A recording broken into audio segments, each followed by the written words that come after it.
केवलं ज्ञानमूर्तिं द्वन्द्वातीतं गगनसदृशं त्वमस्यादिलक्ष्यम् एकं नित्यं विमलमचलं सर्वधी साक्षिभूतं भावातीतं त्रिगुणरहितं सद्गुरुं तं नमामि। नमो ब्रह्मादिभ्यो ब्रह्मविद्यासाम्प्रदायकर्तृभ्यो वंश ऋषिभ्यो महाभ्यो नमो गुरुभ्यः। सर्वोपप्लवरहित प्रज्ञानघन प्रत्यगर्भो ब्रह्मैवाहमस्मि। अहं पदार्थरहितः सदाशिवसमारम्भाः व्यासशङ्करमध्यमाम् अस्मदाचार्यपर्यन्तां वन्दे गुरुपरम्पराम्। हरिः ओम् श्रीगुरुभ्यो नमः। हरिः ओम्। ॐ निर्भयानन्दाय विद्महे अचलपरिपूर्णाय धीमहि तन्नो परात्परः प्रचोदयात्। ॐ साईश्वराय विद्महे सत्यदेवाय धीमहि तन्नः सर्वः प्रचोदयात्। ॐ तत्पुरुषाय विद्महे महादेवाय धीमहि तन्नो रुद्रः प्रचोदयात्। ॐ सद्गुरुरूपाय विद्महे ज्ञानबोधामृताय धीमहि तन्नो श्रीविद्यासागरः प्रचोदयात्। ॐ स्वात्मानन्दाय विद्महे अचलपरिपूर्णानन्दाय धीमहि तन्नो देशिकेन्द्रः प्रचोदयात्। ॐ नमस्कन्दाय विद्महे ऋषिसाक्षात् धीमहि तन्नो रमणः प्रचोदयात्। हरिः ओम् श्रीगुरुभ्यो नमः। हरिः ओम्। మనం జ్యేష్ఠ పౌర్ణమి సందర్భంగా ఒక చిన్న గ్రంథం అండి ఇది. మామూలుగా అయితే అరగంటలో చదివేసేయచ్చు, ఎవరికి వాళ్ళు చదువుకుంటే అరగంటలో అయిపోతుంది. వేదాంత సిద్ధాంత కౌముది. ఇది వాస్తవానికి విశిష్టాద్వైత గ్రంథం. అంటే ఇందులో చేపట్టిన విచారణా విధానం అంతా దేంట్లో అంటే విశిష్టాద్వైత విధానం. అంటే అద్వైతంలోనూ ఆత్మవిచారణే చేస్తాం, విశిష్టాద్వైతంలో కూడా ఆత్మవిచారణ చేస్తాం, ద్వైతంలో కూడా ఆత్మవిచారణ చేస్తాం. చేసే విధానంలో భేదం ఉంటుంది. అంటే అర్థం ఏమిటంటే తన అనుభవాన్ని ఆధారంగా స్వీకరించి ఈ మూడు సిద్ధాంతాలే. అయితే ఈ విశిష్టాద్వైతంలో జడ జీవ ఈశ్వర ఏమిటి వాళ్ళు ప్రతిపాదించేది? జగత్తు జడం. ఆ హోల్సేల్గా అందరూ ఒప్పుకున్నారు. ద్వైతం వాళ్ళు కూడా జగత్తు జడమనే ఒప్పుకున్నారు. మరి జీవుడు ఈశ్వరుడు ఒప్పుకోలేదా? వాళ్ళు ఒప్పుకున్నారు. విశిష్టాద్వైతం కూడా ఒప్పుకుంది. కాకపోతే సత్యత్వ బుద్ధి, ఈ సత్యత్వ బుద్ధిని ఎక్కడ పెడతాము, ఆ నిర్ణయాన్ని ఎక్కడ పెడతాము అన్నదాన్ని బట్టి సిద్ధాంత భేదమే. ఉదాహరణ చెప్తాం. బాల్యంలో మనం అందరం జీవించాం కదా, అప్పుడు మనకి ఏది సత్యం? అప్పుడు అనుభవంలో ఏది ఉందో అదే సత్యం. యవ్వనానికి వచ్చాం, అది అనుభవం పూర్తి చేశాం కదా, అప్పుడేం సత్యం అయ్యా అంటే అప్పుడేది అనుభవం అదే సత్యం. ఎరా నీ బాల్యం సంగతి ఏమిట్రా అని అడిగాం. అడిగితే అప్పుడేమన్నాడు? అది ఎప్పుడో అయిపోయింది లేవా, అప్పుడు తెలియదు, అప్పుడు తెలవని దశ అయితే మనం ఏం చేస్తాం, ఇప్పుడు అన్నీ తెలుసుకున్నాను అన్నాడు. అబ్బా అన్నీ తెలిసిపోయినాయి ఏమిటి నీకు? అయితే ఆ సత్యత నిర్ణయం అయిందా అన్న. ఇప్పుడేది అనుభవ సత్యమో అది సత్యమే అన్నాడు. సరే అది అయిపోయింది. పెళ్లి చేసి మళ్ళీ వాడి పిల్లలు అన్నాడు, కౌమార దశకు వచ్చాడు. ఇప్పుడు ఏమిట్రా అన్నాం. ఇప్పుడు ఏమిటంటే ఇప్పుడు ఇదే అనుభవ సత్యం అన్నాడు. అదేమిట్రా అంతకుముందు మరి మనం అది సత్యం అన్నావు కదరా అంటే, అప్పుడు అది అలా అనిపించింది, ఇప్పుడు ఇది ఇలా అనిపించింది. ఇప్పుడు ఏది సత్యం? బాల్యం సత్యమా, యవ్వనం సత్యమా, కౌమారం సత్యమా? తేల్చుకునే లోపల వృద్ధాప్యం వచ్చింది. ఇప్పుడు ఏమిటి సత్యం అని అడిగాను. ఇప్పుడేమన్నాడు? ఇప్పుడు ఇది నడుస్తుంది, ఇదే సత్యం. కాబట్టి మానవ జీవితం అంతా ఎట్లా ఉందంటే ఇప్పుడు ఎప్పుడు ఏది నడుస్తూ ఉంటే, ఎప్పుడు నీకు అనుభూతి నిర్ణయంగా ఏది ఉంటే దాన్నే సత్యం అని అనుకుంటున్నావు. కానీ సత్యం అంటే ఇలా మారనిది కదా. బాల్యంలో ఒకటి సత్యం, యవ్వనంలో మరొకటి సత్యం, కౌమారంలో మరొకటి సత్యం, వృద్ధాప్యంలో మరొకటి సత్యం అంటే అలా మారిపోయేది కాదుగా. సత్యం అంటేనే అర్థం ఏమిటి? మారనిదేదో అది సత్యం అంతే. అయితే పెద్దలు ఏమన్నారంటే, అద్వైత దృష్టి కలిగిన వాళ్ళు, ఒరే బాల్యంలో అనుభవించింది ఆ నేనునే, యవ్వనంలో అనుభవించింది కూడా ఆ నేనే, కౌమారంలో అనుభవించింది కూడా ఆ నేనే, వృద్ధాప్యం అనుభవిస్తున్నది కూడా ఎవరేమిటి? ఆ నేనే. ఏమన్నా 4 నేలు వచ్చినాయా? ఉన్నది ఒక నేనేగా. మరి ఆ ఒక నేను అయితే జీవుడు అనాలి, లేకపోతే ఈశ్వరుడు అనాలి, అంతేగా. మరి జగత్తు సంగతి ఏమిటండి అని అడిగారు. జగత్తు కూడా నాకు కనబడుతుందిగా, సత్యమేగా అన్నాడు. జగత్తు కూడా సత్యం యొక్క మరొక కోణం అయ్యా అన్నాడు. సత్యానికి ఎన్నో ముఖాలు ఉన్నాయి. అనంతావై. ఈశ్వరుడికి ఎన్ని ముఖాలు ఉన్నాయంటే అనంతావై, ఎన్నో ముఖాలు ఉన్నాయి. మరి అనంతావై విష్ణువు అన్నప్పుడు ఆయనకి జగత్తు కూడా ఒక ముఖం, ఈశ్వరుడు కూడా ఒక ముఖం, జీవుడు కూడా మరో ముఖం, బ్రహ్మాండం మరో ముఖం, విశ్వం మరో ముఖం, అలా ఎన్నో ముఖాలు ఉన్నాయి ఆ విష్ణువుకి. ఆ ఒక్క విష్ణువునే జగత్తుగాను చూస్తున్నావు, ఆ ఒక్క విష్ణువునే జీవుడుగాను చూస్తున్నావు, ఆ ఒక్క విష్ణువునే ఈశ్వరుడుగా కూడా చూస్తున్నావు, ఆ ఒక్క విష్ణువునే 33 కోట్ల దేవతలుగా చూస్తున్నావు, ఆ ఒక్క విష్ణువునే 14 లోకాలుగా చూస్తున్నావు, ఆ ఒక్క విష్ణువునే అనేక కోటి బ్రహ్మాండాలుగా దర్శిస్తావు. ఇప్పుడు అంతటా వ్యాపకమై ఉన్న విష్ణువు ఒకడు కాదేవిటి? వేరు వేరేనంటావా? అనలేవు కదా. అలాగే నీ జీవితంలో ఎన్ని దశలు ఉన్నప్పటికీ ఆ అన్ని దశలలో ఉన్నవాడెవడు? ఒక నేనే. అక్కడ విష్ణువు ఒకడే, ఇక్కడ నేను కూడా ఒకటే. ఆ ఏకత్వం అన్న లక్షణం దగ్గర ఏమీ భేదం లేదు. మరి ఆ ఏకత్వం అన్నప్పుడు నానాత్వానికి అవకాశం లేదుగా. ఏదో ఒకటి ఒప్పుకోవాలి. నానాత్వాన్నన్నా ఒప్పుకోవాలి, లేదా ఏకత్వాన్నన్నా ఒప్పుకోవాలి. నేను 4 గదుల్లోనూ ఉంటానండి. పూజ గదిలో పూజ చేసేటప్పుడు భక్తుడివి, వంట గదిలో భోజనం చేసేటప్పుడు భక్తవి, నిద్రగదిలో నిద్రపోయేటప్పుడు మరోటి సుఖి, ఇంకో గదిలోకి వెళ్ళి ఏడిచేటప్పుడు దుఃఖి. ఇప్పుడు 4 గదిలో 4 ఉన్నారా? ఒకడేమన్నాడా? అవడ. ఆ మనసు, బుద్ధి, చిత్తము, అహంకారము అనేవి 4 ఉన్నాయి కదా. 4 ఎక్కడ ఉన్నాయ్యా? ఒక్క మనసే.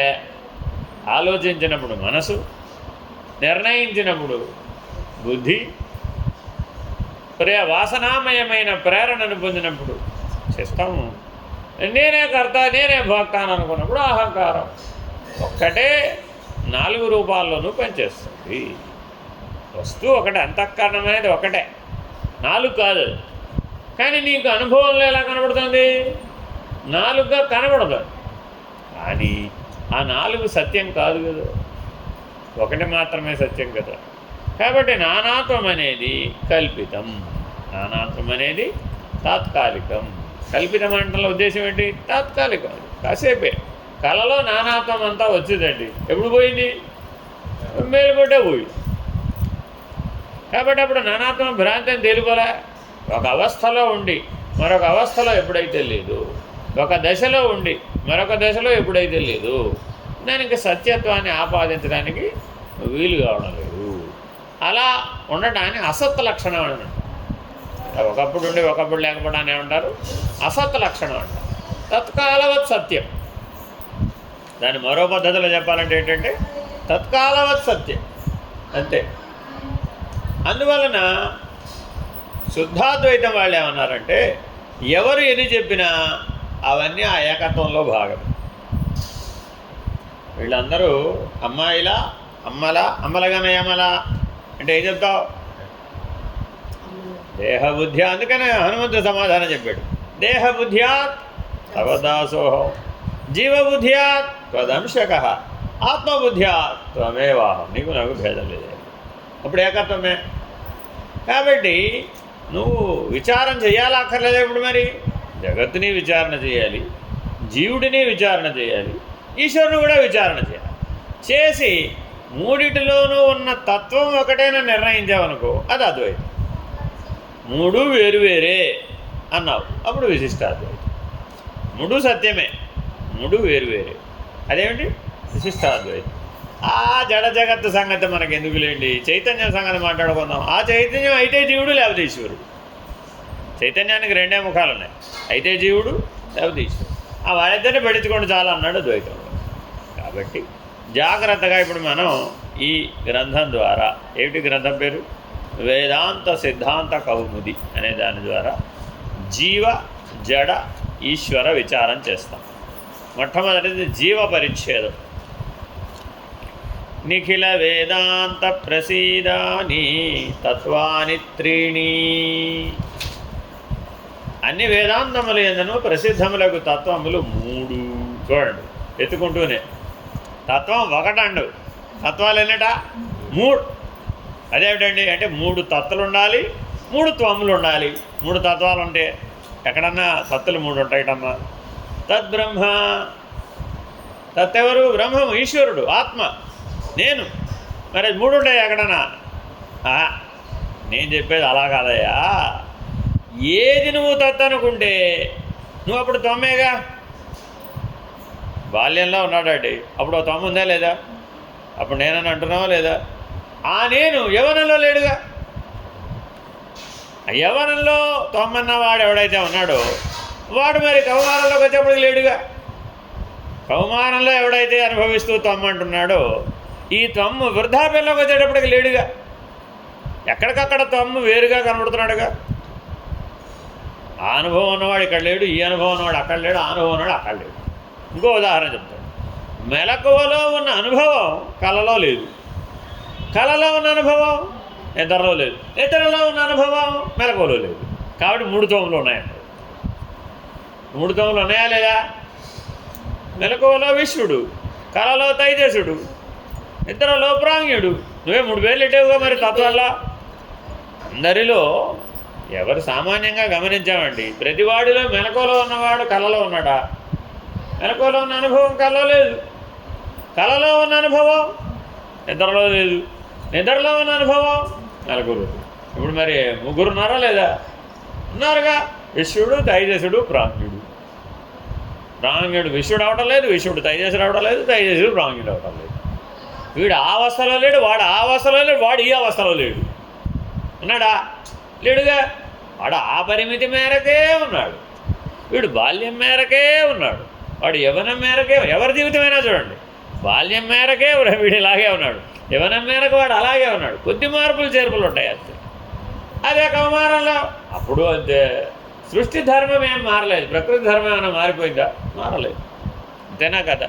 కానీ వాడు వాడి అనుభవనీయ ప్రపంచం, వాడు వాడి అనుభవనీయ వ్యవహారం, ఏ అవస్థకు ఆ అవస్థ మారిపోతుందో లేదు.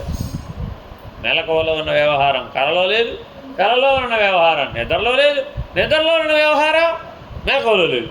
అరే వ్యవహారం కూడా భేదం వచ్చేసింది, వస్తు భేదం వచ్చేసింది, వ్యవహార భేదం వచ్చేసింది, అనుభవ భేదం కూడా వచ్చేసింది, నిర్ణయ భేదం కూడా వచ్చేసింది. 4 భేదాలను ప్రతిపాదించారు. ఏమిటండి అవి? వస్తు భేదం, నిర్ణయం, వ్యవహార భేదం, నిర్ణయ భేదం, అనుభవ భేదం, లేదా అనుభవ భేదం, నిర్ణయ భేదం, వరుస క్రమంలో. మరి ఇప్పుడు ఈ 4 మనం నిత్య జీవితంలో మనం ప్రతి మానవుడు తన అనుభవంలో ఇలా కలిగి ఉన్నాడా లేదా? ఉన్నాడుగా. మరి అనుభవించేది భ్రాంతి అని అంటావేమిటి?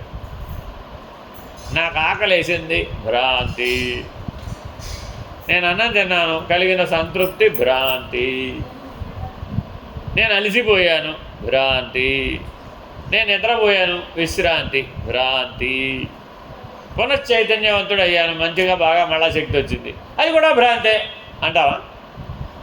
సత్యత్వంగా తోస్తుందిగా, అనుభవంలో అది సత్యత్వంగానే తోస్తుందిగా. మరి ఇప్పుడు ఈ అనుభవ సత్యాన్ని కాదని సిద్ధాంత సత్యాన్ని మాత్రమే ఒప్పుకుంటావే? అది నాకు అనవసరం. ఇది అనుభవ సత్యం అండి. మీరు చెప్పే అద్వైతం ఏమిటి? సిద్ధాంత సత్యం, సైద్ధాంతిక సత్యం. ఎందుకని? సూర్యుడిలో ఏ చైతన్యం ఉందో నీలో కూడా ఆ చైతన్యమే ఉంది అన్నామా లేదా? సింహంలో ఏ చైతన్యం ఉందో చీమలో కూడా ఆ చైతన్యమే ఉంది అన్నాం. అది అద్వైతం. అర్థమైందా? కానీ వస్తుభేదం ఉందా లేదా? ఉందా? అవునమ్మా. అసలు నువ్వు చూసినా చూడకపోయినా సింహము చీమ వస్తుభేదం ఉందా లేదా? చీమ ఎంత ఉంది? ఎంత? ఏనుగు ఎంత ఉంది? కొండ అంత. ఎన్ని చీమలు అయితే ఏనుగు అవుతుంది? ఎప్పటికీ లెక్క చెప్పలేం. వస్తుభేదం ఉందా లేదా? వ్యవహార భేదం ఉందా లేదా? చీమకి పంచదార కణమే మొయ్యలేక మోస్తుంది. మరి సింహం ఏనుగును కొడుతుంది. మరి వస్తుభేదం ఉందా లేదా? వ్యవహార భేదం ఉందా లేదా? ఈ చీమ వెళ్ళి ఏనుగుని ఎప్పుడు కొట్టాలి? కొడుతుందంటావు ఎప్పటికన్నా? తన జీవితకాలం ప్రయత్నించిన 1000 జన్మలు ప్రయత్నించండి చీమగా, ఎప్పటికైనా ఏనుగుని సింహాన్ని కొడుతుందా? కాబట్టి వ్యవహార భేదం ఉందా లేదా? నెక్స్ట్ అనుభవ భేదం. చీమకి ఇల్లు ఎంత కావాలి? దాని సైజుని బట్టి, అంతేనా కదా? ఏనుగుకి సింహానికి ఎంత కావాలి? మరి దాని అనుభవ భేదం ఉందా లేదా? చీమలు ఆయుర్దాయం, వాటి ఆయుర్దాయం. మరి వాటి వ్యవహార భేదం ఉందా లేదా ఇప్పుడు? కాబట్టి వస్తు భేదం ఉంది, వ్యవహార భేదం ఉంది, అనుభవ భేదం ఉంది, నిర్ణయ భేదం ఉంది.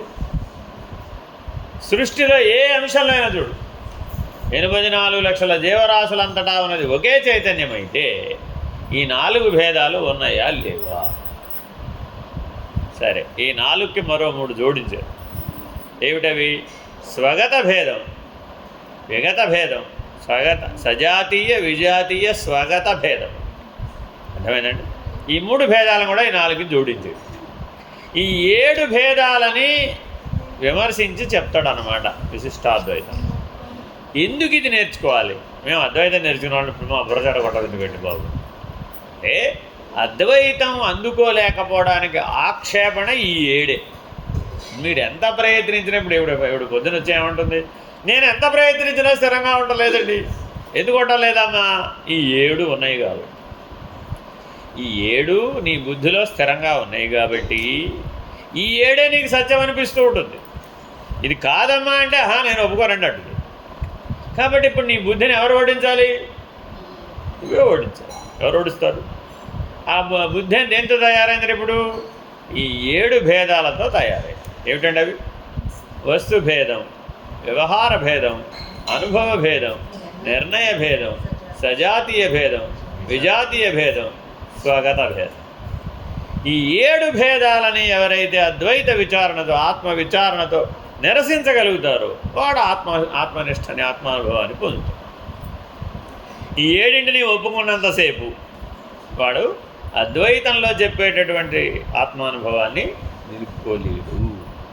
ఎందుకు మానవుడు ధ్యానం చేసినప్పుడు, యోగం చేసినప్పుడు, సమాధి నిష్టలో ఉన్నప్పుడు 6 గంటో ఆ గంటో ఆ 3 గంటలో బాగానే ఉన్నట్టు కనపడినప్పటికీ కదిలి మళ్ళీ వ్యవహారంలోకి రాగానే ఆ ఆత్మానుభవం చెదిరిపోతుంది.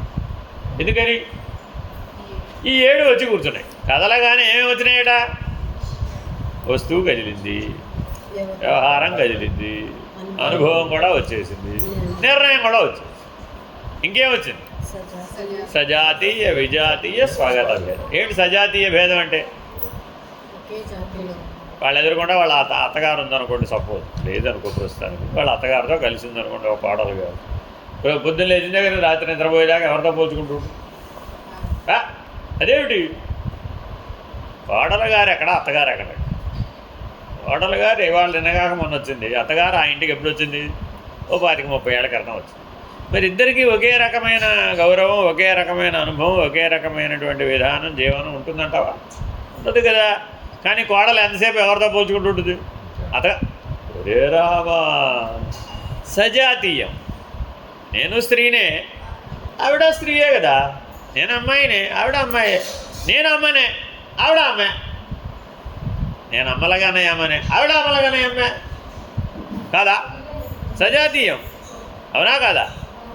సరే, ఇంతలో వాళ్ళ ఆయన గారి ప్రసక్తి వచ్చింది. వాళ్ళ ఆయన గారి ప్రసక్తి రాగానే విజాతీయం, రెండో భేదం వచ్చేసి. ఏమిటి? మామగారు ఒకలాగా ఉన్నాడు, వాళ్ళ ఆయన ఒకలాగా ఉన్నాడు, వాళ్ళిద్దరు ఒకటే అంటే ఒప్పుకోదు. చూడండి, నేను మా అత్తగారు మాత్రం సజాతీయ భేదంతో చూసుకుంటుంది. మామగారిని భర్త గారి దగ్గరకు వచ్చేటప్పటికి విజాతీయ భేదం. వాళ్ళ ఆయన, మా ఆయన స్వభావం వేరే, ఈయన స్వభావం వేరే. ఆయన ఇష్టాయిష్టాలు వేరే, ఈయన ఇష్టాయిష్టాలు వేరే. ఆ విజాతీయ దృష్టితో చూసింది. ఇప్పుడు అక్కడ కూడా ఏం భేదం వచ్చేసింది, విజాతీయ భేదం. వాళ్ళు పురుషులండి, మేము స్త్రీలం. అయినా మా గొడవలు మీకు ఎందుకండి, మీరు కూడా అవసరకి. ఇంతలో వాళ్ళ అబ్బాయి వాళ్ళ ఆయన వచ్చి ఏదో చెప్పాడండి, ఏమి గొడవ కాదు. అసలు ఆడవాళ్ళ గొడవలో మీ పురుషులు గొడవ పెట్టి, మీ పురుషులు విజాతీయులు, మీరు కూడా అవుతారు. మేము స్త్రీ జాతి, మా జాతి వేరే, మీ జాతి వేరే. మళ్ళీ భేదం వచ్చింది. ఒకే సజాతీయంలో కూడా ఏం చూసింది, అత్తాకోడలు వేరు వేరే. ఆవిడ అత్తగారండి, ఓ ఇంటికి ఆవిడకి పెద్ద గౌరవం. ఇప్పుడు కాళ్ళు నొక్కాలి, చాలా సహాయం చేయాలి, సేవలు చేయాలి, అన్నఒడి పెట్టాలి, ఇట్లా పెద్ద. మీరు అప్పుడు సజాతీయ భేదం లోపల బాధపడుతుందా లేదా? మరి అప్పుడు సమత్వం రమ్మంటే వస్తుందా? సజాతీయంలోనూ రాలేదు, విజాతీయంలోనూ రాలేదు. సరే, ఇక్కడ దాకా కథ బాగానే ఉంది. స్వాగతం, తనలో తనకే భేదం వచ్చేసింది. ఎందుకని? మనసు ఒకలాగా చెప్పింది, బుద్ధి ఒకలాగా చెప్పింది. ఈ లోపల చిత్తం ప్రవేశించింది, చిత్త వృత్తి వాసనామయంతో మరొకలాగా చెప్పింది. మరి ఇప్పుడు ఈ మూడిట్లో దేని ఫాలో అవ్వాలి? నాకేది సుఖమో నేను అది ఫాలో అవుతాను అన్నాడు అహంకారం అడిచి. 3 ఒపీనియన్లు తీసుకుని ఏమన్నాడు, నాకేది సుఖమో అది చేస్తా. మనసు చెప్పింది సుఖం అనుకోండి, దానికి ఓటేస్తాడు అహంకారం. లేదు, బుద్ధి చెప్పింది సుఖం అనుకోండి, దానికి ఓటేస్తాడు. లేదు, వాసనామయమైనటువంటి చిత్తవృత్తి సుఖంగా ఉందనుకోండి, అప్పుడు ఈ అహంకారం వచ్చి వాడితో చేరాడు. అప్పుడు బలం ఎవరికి పెరిగింది? వాడెవరితో చేరితే వాడికి బలం పెరిగింది. చూడండి, దీన్ని ఏమన్నారు? స్వగత భేదం. అర్థమైందండి? ఇలా మన జీవితం జరిగిపోతుందట. పొద్దున్న లేచిన దగ్గర నుంచి రాత్రి నిద్రపోయే వరకు, పుట్టిన దగ్గర నుంచి పోయే వరకు మానవ జీవితం మొత్తం మీద ఉన్నవేమిటయ్యా అంటే వస్తుభేదం, వ్యవహార భేదం, అనుభవ భేదం, నిర్ణయ భేదం, సజాతీయ భేదం, విజాతీయ భేదం, స్వగత భేదం. ఈ 7 భేదాలని ఆత్మజ్ఞానంతో ఎవరైతే నిరసిస్తారో వాడు ఆత్మనిష్ఠుడవుతాడు. అందుకని ఈ వేదాంతం మొత్తం అంతా కూడా ఇప్పుడు ఎవరు చుట్టూ తిరుగుతుందట? అయితే ప్రపంచం, లేకపోతే జీవుడు, లేకపోతే ఈశ్వరుడు. 3 తత్వాలు ఉన్నాయి. ప్రపంచం సృష్టి అంతా ఏర్పడిందా లేదా? మరి అది అదో తత్వం. పంచభూతాత్మకమైనటువంటి ప్రకృతితో కూడిన తత్వం అంతా ఒకటి. రెండోది ఎవరు? అధిష్టానమైన ఈశ్వరుడు. మూడోది ఎవరు? నేను. నువ్వు ఉన్నావా లేదా? నువ్వు లేకపోతే అసలు గొడవే లేదు. కానీ మరి ఇప్పుడు నేను ఉన్నాను కదా. కాబట్టి ఎన్ని తత్వాలున్నాయి వేదాంతాలను విచారణ చేశాడని? 3. ఈ జగత్తు, సృష్టి, ప్రపంచం, ప్రకృతి అనేటటువంటి తత్వం ఒకటి. రెండవది అధిష్టానమైన ఈశ్వరుడు. మూడవది ఆశ్రయమైన నేను, జీవుడు. అర్థమైందండి? కాబట్టి నిఖిల వేదాంత ప్రసిద్ధములైన తత్వములన్నీ 3. అవేమిటో చెప్తున్నాడు. చిత్ అచిదీశ్వర, చిత్ అచిత్ కలిపేశాడమ్మా. చిదచిత్ ఈశ్వర భేదాత్, చిదచిత్ ఈశ్వర భేదాత్. అది సూత్రం. అంటే ఏమిట? చిత్ చైతన్యం, కదిలేది. అచిత్ కదలనిది. ఈశ్వరుడు అధిష్టానం. అర్థమైందండి? చిత్తు, అచిత్తు, ఈశ్వరుడు. ఇదే విషయాన్ని అవతార మెహర్ బాబా భగవద్వచనంలో ఎత్తుకున్నాడు. ఆయన కూడా ఇదే చెప్తాడు. చైతన్యము, అచైతన్యము భగవంతుడు. చైతన్యం, అచైతన్యం భగవంతుడు. ఇంతేగానే ఎంత వెతికినా సృష్టి అంతా ఏ వెతికితే ఏముంది? కదలనే జడం, కదిలే చైతన్యం. ఈ రెండింటికి అధిష్టానమైన భగవంతుడు. సరే, అత్ర చిత్శబ్దేన జ్ఞానం ఉచ్యతే.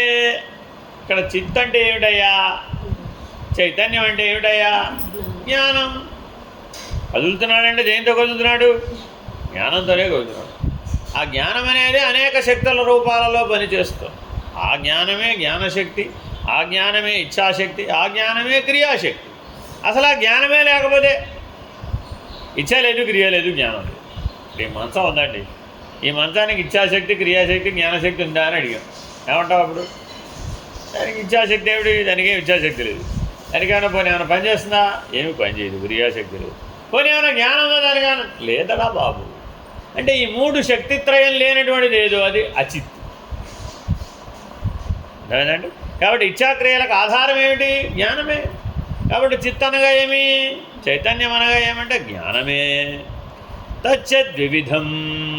మళ్ళా ఆ చిత్తు 2 విధములు, ఆ జ్ఞానం మళ్ళీ 2 రకాలుగా ఉందట. ఎలాగా? ధర్మి అధర్మి. అర్థమైందండి?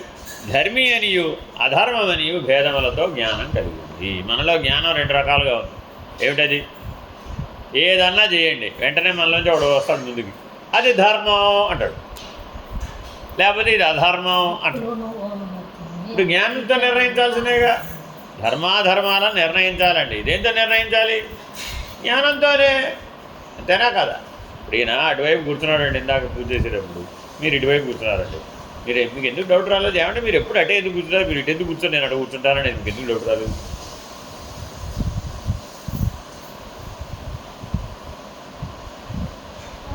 అడగచ్చుగా నువ్వు. ఏమయ్యా నువ్వు ఎప్పుడు అక్కడ ఎందుకు కూర్చోవాలి, నేను అడుగు కూర్చున్నా మీరు ఇటు రండి అనొచ్చుగా. అడిగావా? అడగలేదు. ఎందుకు అడగలేదు? అడగడం అధర్మం. ఆల్రెడీ ఆయన ముందు వచ్చి కూర్చొని బ్రహ్మస్థానంలో కూర్చోండమ్మా అని చూపెట్టాడు, గైడ్ చేస్తున్నాడు. గైడ్ చేస్తున్నప్పుడు ఆయన ఎవరు? బ్రహ్మస్థానం కదలసం కదా, కదల్చకుండా ఉంటుందనే బ్రహ్మస్థానం అంటాం. అది ధర్మం. కదిలేది జీవస్థానం. చరస్థానం ఏది? జీవస్థానం. అది కదులుతోడు, అందుకని అది దానికి ధర్మం. ఇటు తడి చేద్దాం, అటు తిడి చేద్దాం, అది అధర్మం. ఎందుకని? పూజ ద్వైతం కదా. మరి పూజ ఇద్దరు ఉండాలి, చేయించేవాడు ఉండాలి, చేసేవాడు ఉండాలి. లేదు పూజ చేసేవాడు, పూజలు అందుకునేవాడు, ద్వైతమేనా కదా. అందులో మరి ఒకటి స్థిరంగా ఉండాలి అవుదా? అదేమిటి? బ్రహ్మస్థానం. అది ధర్మం. ఇప్పుడు జ్ఞానం ఎన్ని విధాలుగా ఉంది. ఇప్పుడు ధర్మము అధర్మము. ధర్మమని అధర్మమని ఆ చిత్తు ద్విధంబులు. చూడండి, ఇదంతా మన జీవితం మీదే మాట్లాడుతున్నాడండి. ప్రతి అనుక్షణం మీరు సమాధి నిష్టలో ఉన్నప్పుడు ఇవేమీ తోచవు. గాఢ నిద్రావస్థలో ఉన్నప్పుడు కూడా ఇవే ధర్మాధర్మాలు తోస్తాయా? తోచవు. గాఢ నిద్ర పోయేవాడు కాలు కుడివే పెట్టాలంటావు, ఎడమవై పెట్టాలంటావు, జ్ఞానమే లేదు అక్కడ. గాఢ నిద్రలో జ్ఞానం లేదు. మరి అప్పుడు ఏమైనట్టు? కాలు కుడివై పెట్టాడు, ఎడమై పెట్టాడంటే రామా. శవాసనానికి కాలు ముడుచుకోవాలంటావా, కాలు బాగా బాధాసాలి రాబా. తెలివి లేదండి బాబు. అచిత్తు. అప్పుడు ఏమైపోయింది? అది అచిత్తు, జడం. జడానికి కుడి ఏమిటి, ఎడమేమిటి? కుడి ఎడమ చెప్పాలంటే జ్ఞానం ఉండాలి. కాబట్టి ప్రతి దాంట్లో ద్వైతంలో ధర్మాధర్మములు ఇలా ఎన్ని ఉన్నాయి? బోల్డ్ ఉన్నాయి. న్యాయాన్యాయములు, సదసత్తులు, నిత్యానిత్యములు, ఆత్మానాత్మలు, సదసత్తులు, కార్యకారణములు, దృగ్దృశ్యములు. ధర్మాధర్మములు, న్యాయాన్యాయములు వ్యవహారంలోకి వచ్చేటప్పుడు చూడండి. ఇప్పుడు అసలే మీ బంధువులు అంటే ఏదో జరుగుతుంటే వెళ్ళడం ధర్మమేనంటావా కాదు అని వాళ్ళు ఆయన పట్టుకున్నారు. అక్కడక్కడ మన బంధువులు అంటే మనకి ఏదో అక్కడ గొడవ జరుగుతుంది, ఏదో వ్యవహారం జరుగుతుంటే నువ్వు ఆ వ్యవహారానికి రాకుండా నా గురువు గారో, నా పౌర్ణమో, నా సత్సంగమో, నా సమాధం అంటూ గడకపోతావా? ఏది నీకు ధర్మం అన్నాడు. సమాధానం చెప్పాలంటే ఇప్పుడు జ్ఞానంతో చెప్పాలా, అజ్ఞానంతో చెప్పాలా? జ్ఞానంతోనే చెప్పాలి. ఇప్పుడేం చెప్పాలి? ఎలా చెప్పాలి మరి సమాధానం?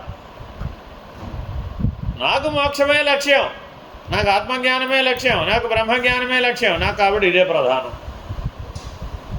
అక్కడ నేను చేసే కర్తవ్యం ఏమీ లేదు, ఊరికి అటెండెన్స్ చేసుకోవడమే. వాళ్ళు పెట్టినవన్నీ గారెలు బుర్రలు తిందేవాడు. అంతేనా కదా? జీవితంలో ఎన్నిసార్లు చేసినా దానికి ఏమైనా ఫలితం ప్రయోజనం ఏమైనా ఉందా? తత్కాలవత్తు. కావాలంటే బ్రహ్మాండంగా శరీరం పెరుగుతుంది, తర్వాత తగ్గించుకోవడం నానా కష్టాలు కూడా. సో కానీ బంధుత్వం నిలబడుతుంది. వెళుతూ రాకపోకలు ఉంటేనే కదా బంధుత్వం ఉండేది. రాకపోకలు లేకపోతే బంధుత్వం ఉండదు. వ్యవహారానికి బంధుత్వం కావాలా వద్దా? చూడండి, ధర్మాధర్మాలను నిర్ణయించాలంటే వెనక ముందులు ఎట్లా ఉన్నాయి ఇవన్నీ. కాబట్టి ఇదంతా నిర్ణయం చేయాలంటే నువ్వు ఏ లక్ష్యంతో చెప్తున్నావో చూడాలి. అంటే లక్ష్యాన్ని ప్రధానంగా పెట్టలేదనుకోండి, అప్పుడు ఈ చిక్కులో చిక్కుకుపోతారు. అందుకనే ద్వైతానికి పరిష్కారం లేదు. జీవుడు వేరే దేవుడు వేరే అనే దాంట్లో పరిష్కారం లేదు. ఆయన ఏం పరిష్కారం చెప్పలే. దేవుడు ఎప్పుడు దేవుడేరా బాబు, జీవుడు ఎప్పుడు జీవుడేరా బాబు, అదే పరిష్కారం పంపన్నాడు. ఎందుకని జీవుడు చెంచాడు నీళ్లు, దేవుడు సముద్రం అవుతుంది నీళ్ళు. ఈ చెంచాడు నీళ్ళు సముద్రం ఎప్పుడవుతుందిరా బాబు, చీమ ఎప్పటికైనా అవుతుంది అంటావు అని ఎప్పుడు ఇలాంటివే పోలికలు చెప్తాడు ద్వైతంలో. నువ్వు ఎంత చెప్పినా కానీ చీమ అని ఏను చేయి చూద్దాం, చేయలేదు. చెంచాడు నీళ్ళని సముద్రం చేసి చూద్దాం, చేయలేదు. కాబట్టి అక్కడ ఏ దృష్టితో మాట్లాడుతున్నాడు ఇప్పుడు? వస్తు భేదం, వ్యవహార భేదం, అనుభవ భేదం, నిర్ణయ భేదం, స్వగత భేదం, మళ్ళా సజాతీయ భేదం, విజాతీయ. చూడండి, ఒక్కసారి ద్వైతంలోకి దిగామా, రెండో దాన్ని ఒప్పుకున్నామా, వెంటనే 7 తేడాలు వచ్చాయి. తనలో తనకే తేడా, పక్కవాడితో తేడా, అసలు మొత్తమే తేడా. వాడు ఎప్పటికీ వీడు కాదు, వీడు ఎప్పటికీ వాడు కాదు. మరి ఇప్పుడు దీనికి విశిష్టాద్వైతం ఒక పరిష్కారం చెప్పు. అన్నీ సత్యం అంటే గొడవ వదిలిపోలేదురా. జీవుడు జీవుడుగా సత్యం, ఈశ్వరుడు ఈశ్వరుడుగా సత్యం, జగత్తు జగత్తుగా సత్యం. అసలు నిన్నెవడ కలపన్నాడు? నిన్నెవడ కలపన్నాడయ్యా? దేనికి దానిగా ఒప్పుకోవచ్చుగా. మెలకువకి మెలకువను ఒప్పుకో, సత్యం. కళని కళను ఒప్పుకో, సత్యం. నిద్రని నిద్రను ఒప్పుకో, సత్యం. ఏ గొడవ లేదు అని వీడు మధ్య మార్గ పరిష్కారాన్ని చూపెట్టాడు. అదంతా అనవసరం, నాకు లేదు. మెలకువ సత్యమేనా కదా, నాకు అనుభవంలో ఉంది కాబట్టి సత్యమే. కళలో ఉందా లేదా, ఆ రోజు కళలో వస్తున్నాయి పోతున్నాయి, ఆ అనుభవం సత్యమే. మరి గాఢ నిద్ర అదే అసలు అది తింటేనే కదా జీవితం అంతా కూడా, లేకపోతే నేను అది సత్యమే. ఒరే ఇప్పుడు సత్యాలు ఎన్నైనాయి? ఏకం సద్బ్రహ్మ అన్న మౌలిక వాక్యం ఏమైపోయింది? అనేకం సద్బ్రహ్మ అనవలసి వచ్చింది. అర్థమైందండి? ఇది ఎక్కడికి దారి తీసిందంటే సృష్టికర్త లేదు అని ప్రతిపాదించడానికి వీలైంది. సృష్టి మాత్రమే ఉంది, సృష్టికర్త లేడు అని అద్వైతం చెప్పింది. ఎందుకని? నువ్వు కర్త అనేవాడిని ప్రెసిపిటేట్ చేసి అక్కడ పెట్టావు కాబట్టి వాడు వేరే చెప్పవచ్చు. దీనికి ప్రత్యేకంగా ఒకడు ఉన్నాడండి, అధిష్టానం, వాడు ఉన్నాడు, వాడు వేరే అన్నావు కదా. ద్వైతంలోనూ విశిష్టాద్వైతంలో వాడిని ఎప్పటికీ ఇందులో కలపకపోయేటప్పటికి ఏమైపోయింది? వేరైపోయింది.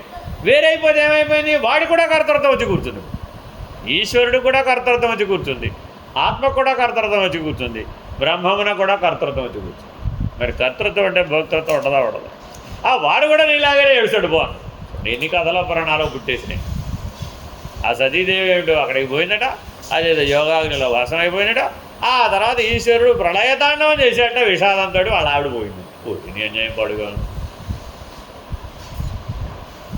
ఆ దేవతలందరూ వెళ్ళి ఈశ్వరుని ప్రార్థించారట.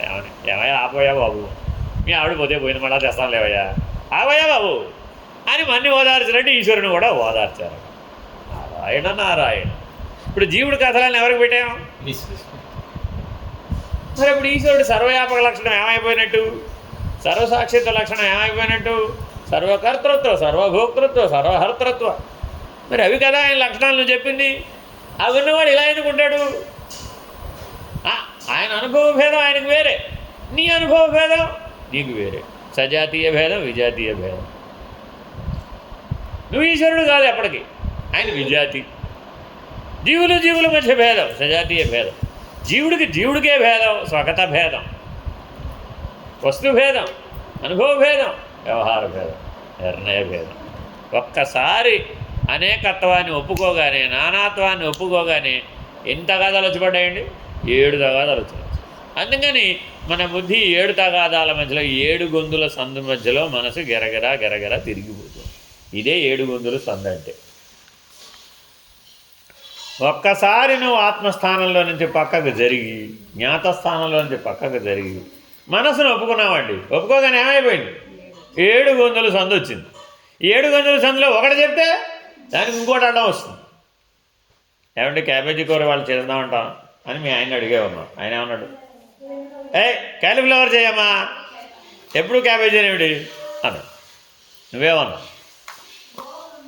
పాడైపోతుందండి క్యాబేజీ, క్యాలీఫ్లవర్ రేపటికైనా ఉంటుంది, పాడవద్దు, ఇవాటి క్యాబేజీ చేస్తాం. నేను కాలీఫ్లవర్ చేయడం నువ్వు క్యాబేజ్ చేస్తానంటావు ఏమిటి? రెండు ఒక జాతి కదా. కానీ మరి వీళ్ళిద్దరు కొట్టుకున్నారే, అప్పుడేమై నువ్వు చెప్పింది ఎలా, నేను చెప్పింది ఎలా? ఇలాగా ఈశ్వరుడికి జీవుడికి మధ్య కూడా తగాదాలు వచ్చేసినాయి. జీవుడు ఈశ్వరుని శపించాడు మన పురాణంలో. ఎలాగమ్మా ఈశ్వరుని జీవుడు శపించగలుగుతాడు? వెళ్ళాడుగా భృగు మహర్షి, జీవుడేగా వెళ్ళాడు, త్రిమూర్తుల దగ్గరికి వెళ్ళాడు, అదేగా వెంకటేశ్వర స్వామి చరిత్ర. బ్రహ్మగారిని చెప్పించాడు, విష్ణువు గారిని చెప్పించాడు, ఈశ్వరుని చెప్పించాడు. దేవుడు మరి సరే, దేవతలు చెప్పించుకున్నారు. అయ్యో రామ, అదేమిటి? ఏదో బ్రహ్మగారు ఏదో స్వరం తప్పు చదివాడట, వీరభద్రుడేమో శిరస్సు గిల్లి పడేసేట. ఆ తర్వాత ఏమో ఆవిడ కోపం వచ్చేసిందంటే నీకేం పూజ లేకుండా పోదాయి పో అని సరస్వతిదేవి చెప్పించేసిందంట. అదేమిటో భార్య గారు ఏమిటో, భర్త గారు చెప్పించడం ఏమిటో, దేవతలు చెప్పించడం, జీవులు చెప్పించడం ఏమిటో, ఈ శాపం ఏమిటో, అనుగ్రహం ఏమిటో, వరాలు ఇవ్వడం ఏమిటో, ఇది ఏమిటో రయ్యా బాబు, ఈ గొడవ ఎప్పటికీ తేలయ్యా బాబు. ఎందుకని? 7 సందులో తిరుగుతూ ఉంటావు. ఎప్పుడైతే అద్వైతం అనే ఒకే ఒక పరిష్కారాన్ని మాత్రం మనం ఒప్పుకోకపోతే ఈ మొత్తం 700 సందులో తిరుగుతుండమే, ఎప్పటికీ పరిష్కారం ఉండదమ్మా దీంట్లో. అందుకే చూడండి, ధర్మం అనే వాళ్ళందరినీ కూడా ఏది అసలు ధర్మం అనేది వాళ్ళకి తెలియదు. ఆత్మధర్మమే స్వధర్మం. అందుకని పరమాత్మ తేలిగ్గా భగవద్గీతలో తేల్చేశాడు, స్వధర్మే నిధనం శ్రేయ పరధర్మో భయావహ. ఈ 7 భేదాలు ఎన్ని అట్టే పెట్టుకున్నప్పటికీ 7 భేదాల ద్వారా నువ్వు నిర్ణయం చేసిందంతా పరధర్మమే అవుతుంది. కానీ అది ధర్మమే, కానీ పరధర్మం, అది స్వధర్మం అవుతుంది. మనం అద్వైతంలో కూడా ధర్మం అధర్మం అని తేల్చాం, స్వధర్మం పరధర్మం. అందుకని అధర్మం అన్న మాట ఉండదు ఇక్కడ. అందుకని ఇక్కడ ఏముంటాయి? స్వధర్మం పరధర్మం. తత్ర ధర్మీ జీవ, 6వ సూత్రం దాకా వచ్చేసాం. తత్ర ధర్మీ జీవ, చూడండి, ధర్మం చేసేవాడెవడో వాడే జీవుడు అన్నాడు. అంటే అర్థం ఏంటి? జడం ధర్మం ఎలా చేస్తుందండి? జడం ధర్మం చేయగలుగుతుందా? ఈ స్టూల్ ఉందండి, ఈ స్టూల్ ధర్మం చేయాలి, ఎలా చేస్తుంది? చేయలేదు. ఈ ఫ్యాన్ ధర్మం చేయాలి, ఎలా చేస్తుంది? చేయలేదు. ఒక శవం ధర్మం చేయాలి, ఎలా చేస్తుంది? చేయలేడు. కాబట్టి ధర్మం చేసేవాడెవడు? జీవుడు. కాబట్టి వాడి పేరేమిటి? ధర్మి. ధర్మం చేసే జీవుడి పేరేంటండి? ధర్మి. అర్థమైందండి? వాడికి ఆ జ్ఞానం ఉండాలా అక్కర్లేదా? మరి ఇప్పుడు ఆ ధర్మం అనే ఆచరణ చేయాలి అంటే ఏది ధర్మమో తెలిసిన జ్ఞానం ఉండాలా అక్కర్లేదా? ఉండాలి. మరి అది లేకపోతే అలాగా ఆ ధర్మం అనే జ్ఞానం కలిగి ఆ ధర్మమును ఆచరించేవాడెవడో వాడే ధర్మి, వాడే జీవుడు. తదాశ్రితం జ్ఞానం ధర్మ.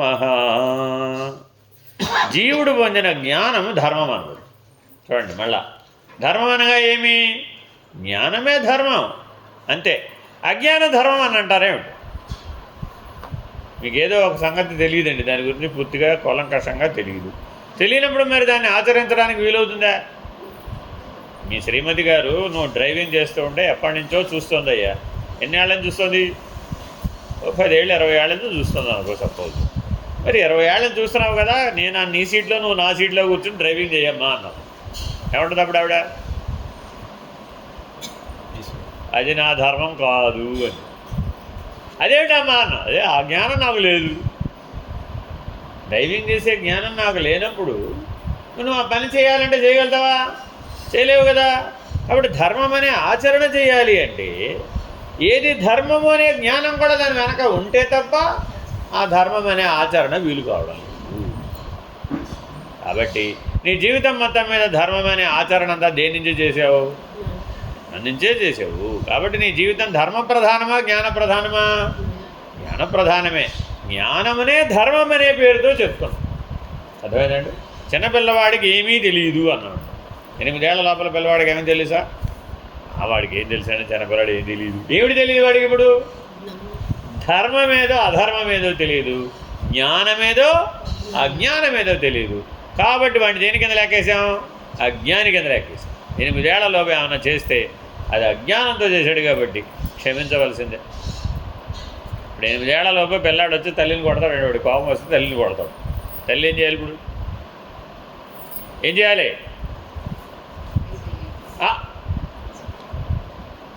వాడు కొట్టాడమ్మా, గట్టిగా కొట్టాడు, గట్టిగా కొడితే ఏం చేయాలి? బాధ్యత దెబ్బలు తగులుతాయి కదా, మరి తగలవేడు. 8 ఏళ్ల పిల్లలు కొడితే గట్టిగా తగులుతాయి, 8 నెలల పిల్లలు కొడితే తగలవు, కానీ 8 ఏళ్ల పిల్లలు కొడితే తగులుతాయి. అప్పుడు ఏం చేయాలి మరి తల్లి? అజ్ఞాని అని లోపల క్షమించాలంట, లోపల క్షమించాలి. బయట ఏం చేయాలి? శిక్షణగా శిక్ష వేయాలి, శిక్షణగా శిక్ష వేయాలే కానీ శిక్షిస్తున్నాననే భావంతో శిక్షించకూడదు.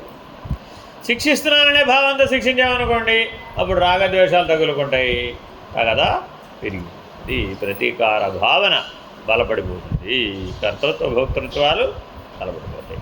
అందుకని జాగ్రత్తగా కర్తృత్వ భోక్తృత్వాలను తొలగించడానికి జ్ఞానం అని పేరు. మళ్ళా ధర్మం అంటే ఏమన్నాడు? జ్ఞానం. జ్ఞానం అంటే ఏమిటండి? నేను కర్త కాదు, నేను భోక్త కాదు అని ఏ తెలివితో అయితే నువ్వు చెప్పడానికి వీలవుతుందో దానికే జ్ఞానం అని పేరు. Very very important. చాలా చోట్ల జ్ఞానం జ్ఞానం జ్ఞానం అని రాస్తామండి. సాంఖ్య విచారణలో జ్ఞాత స్థానంలో జ్ఞానం అని రాసి ఉంటుంది. ఎందుకు జ్ఞానం అని రాశాడు? నేను కర్త కాదు, నేను భోక్త కాదు అని జ్ఞాత చెప్తున్నాడు కాబట్టి అది జ్ఞానం.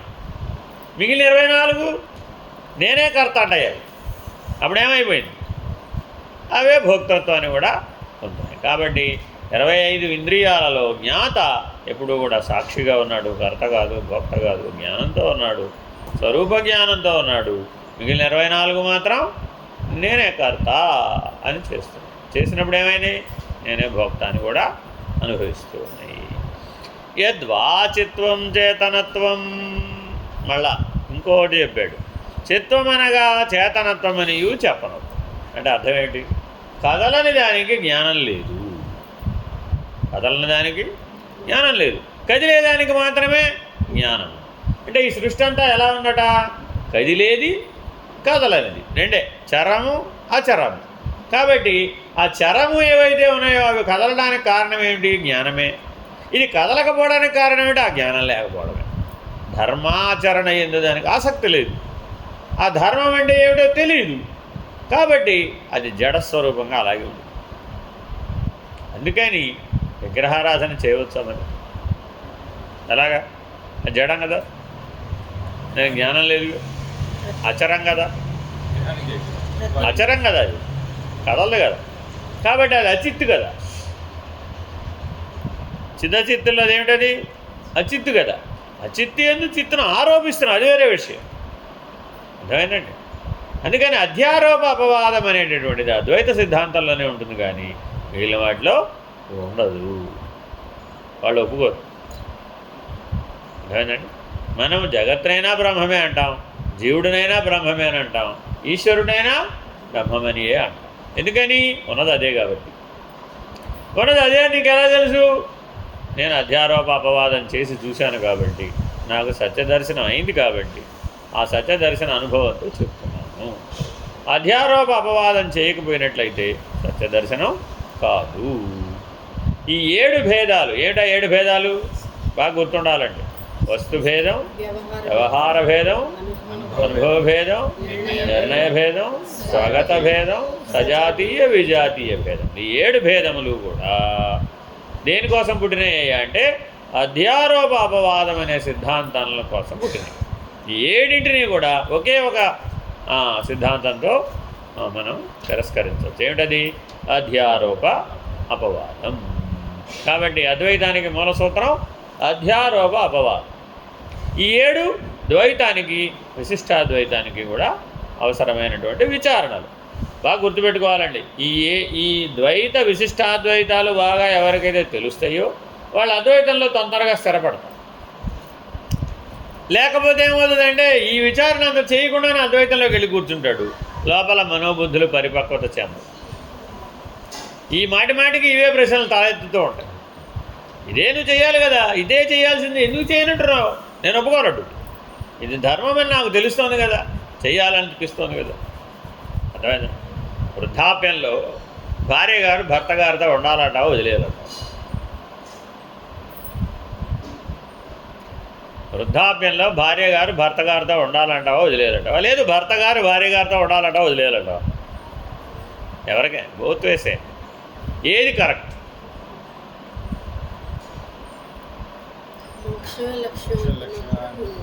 అంటే అర్థం ఏంటి? దానికంటే ముందు వానప్రస్థాశ్రమ ధర్మం సంగతి ఏమిటైంది అని అడగాలి. 50 ఏళ్ళు దాటగానే వేదం నిన్ను వానప్రస్థాశ్రమం స్వీకరించమంది కదా, అప్పుడు కదా వృద్ధాప్యం గొడవ, అంతేనా కదా?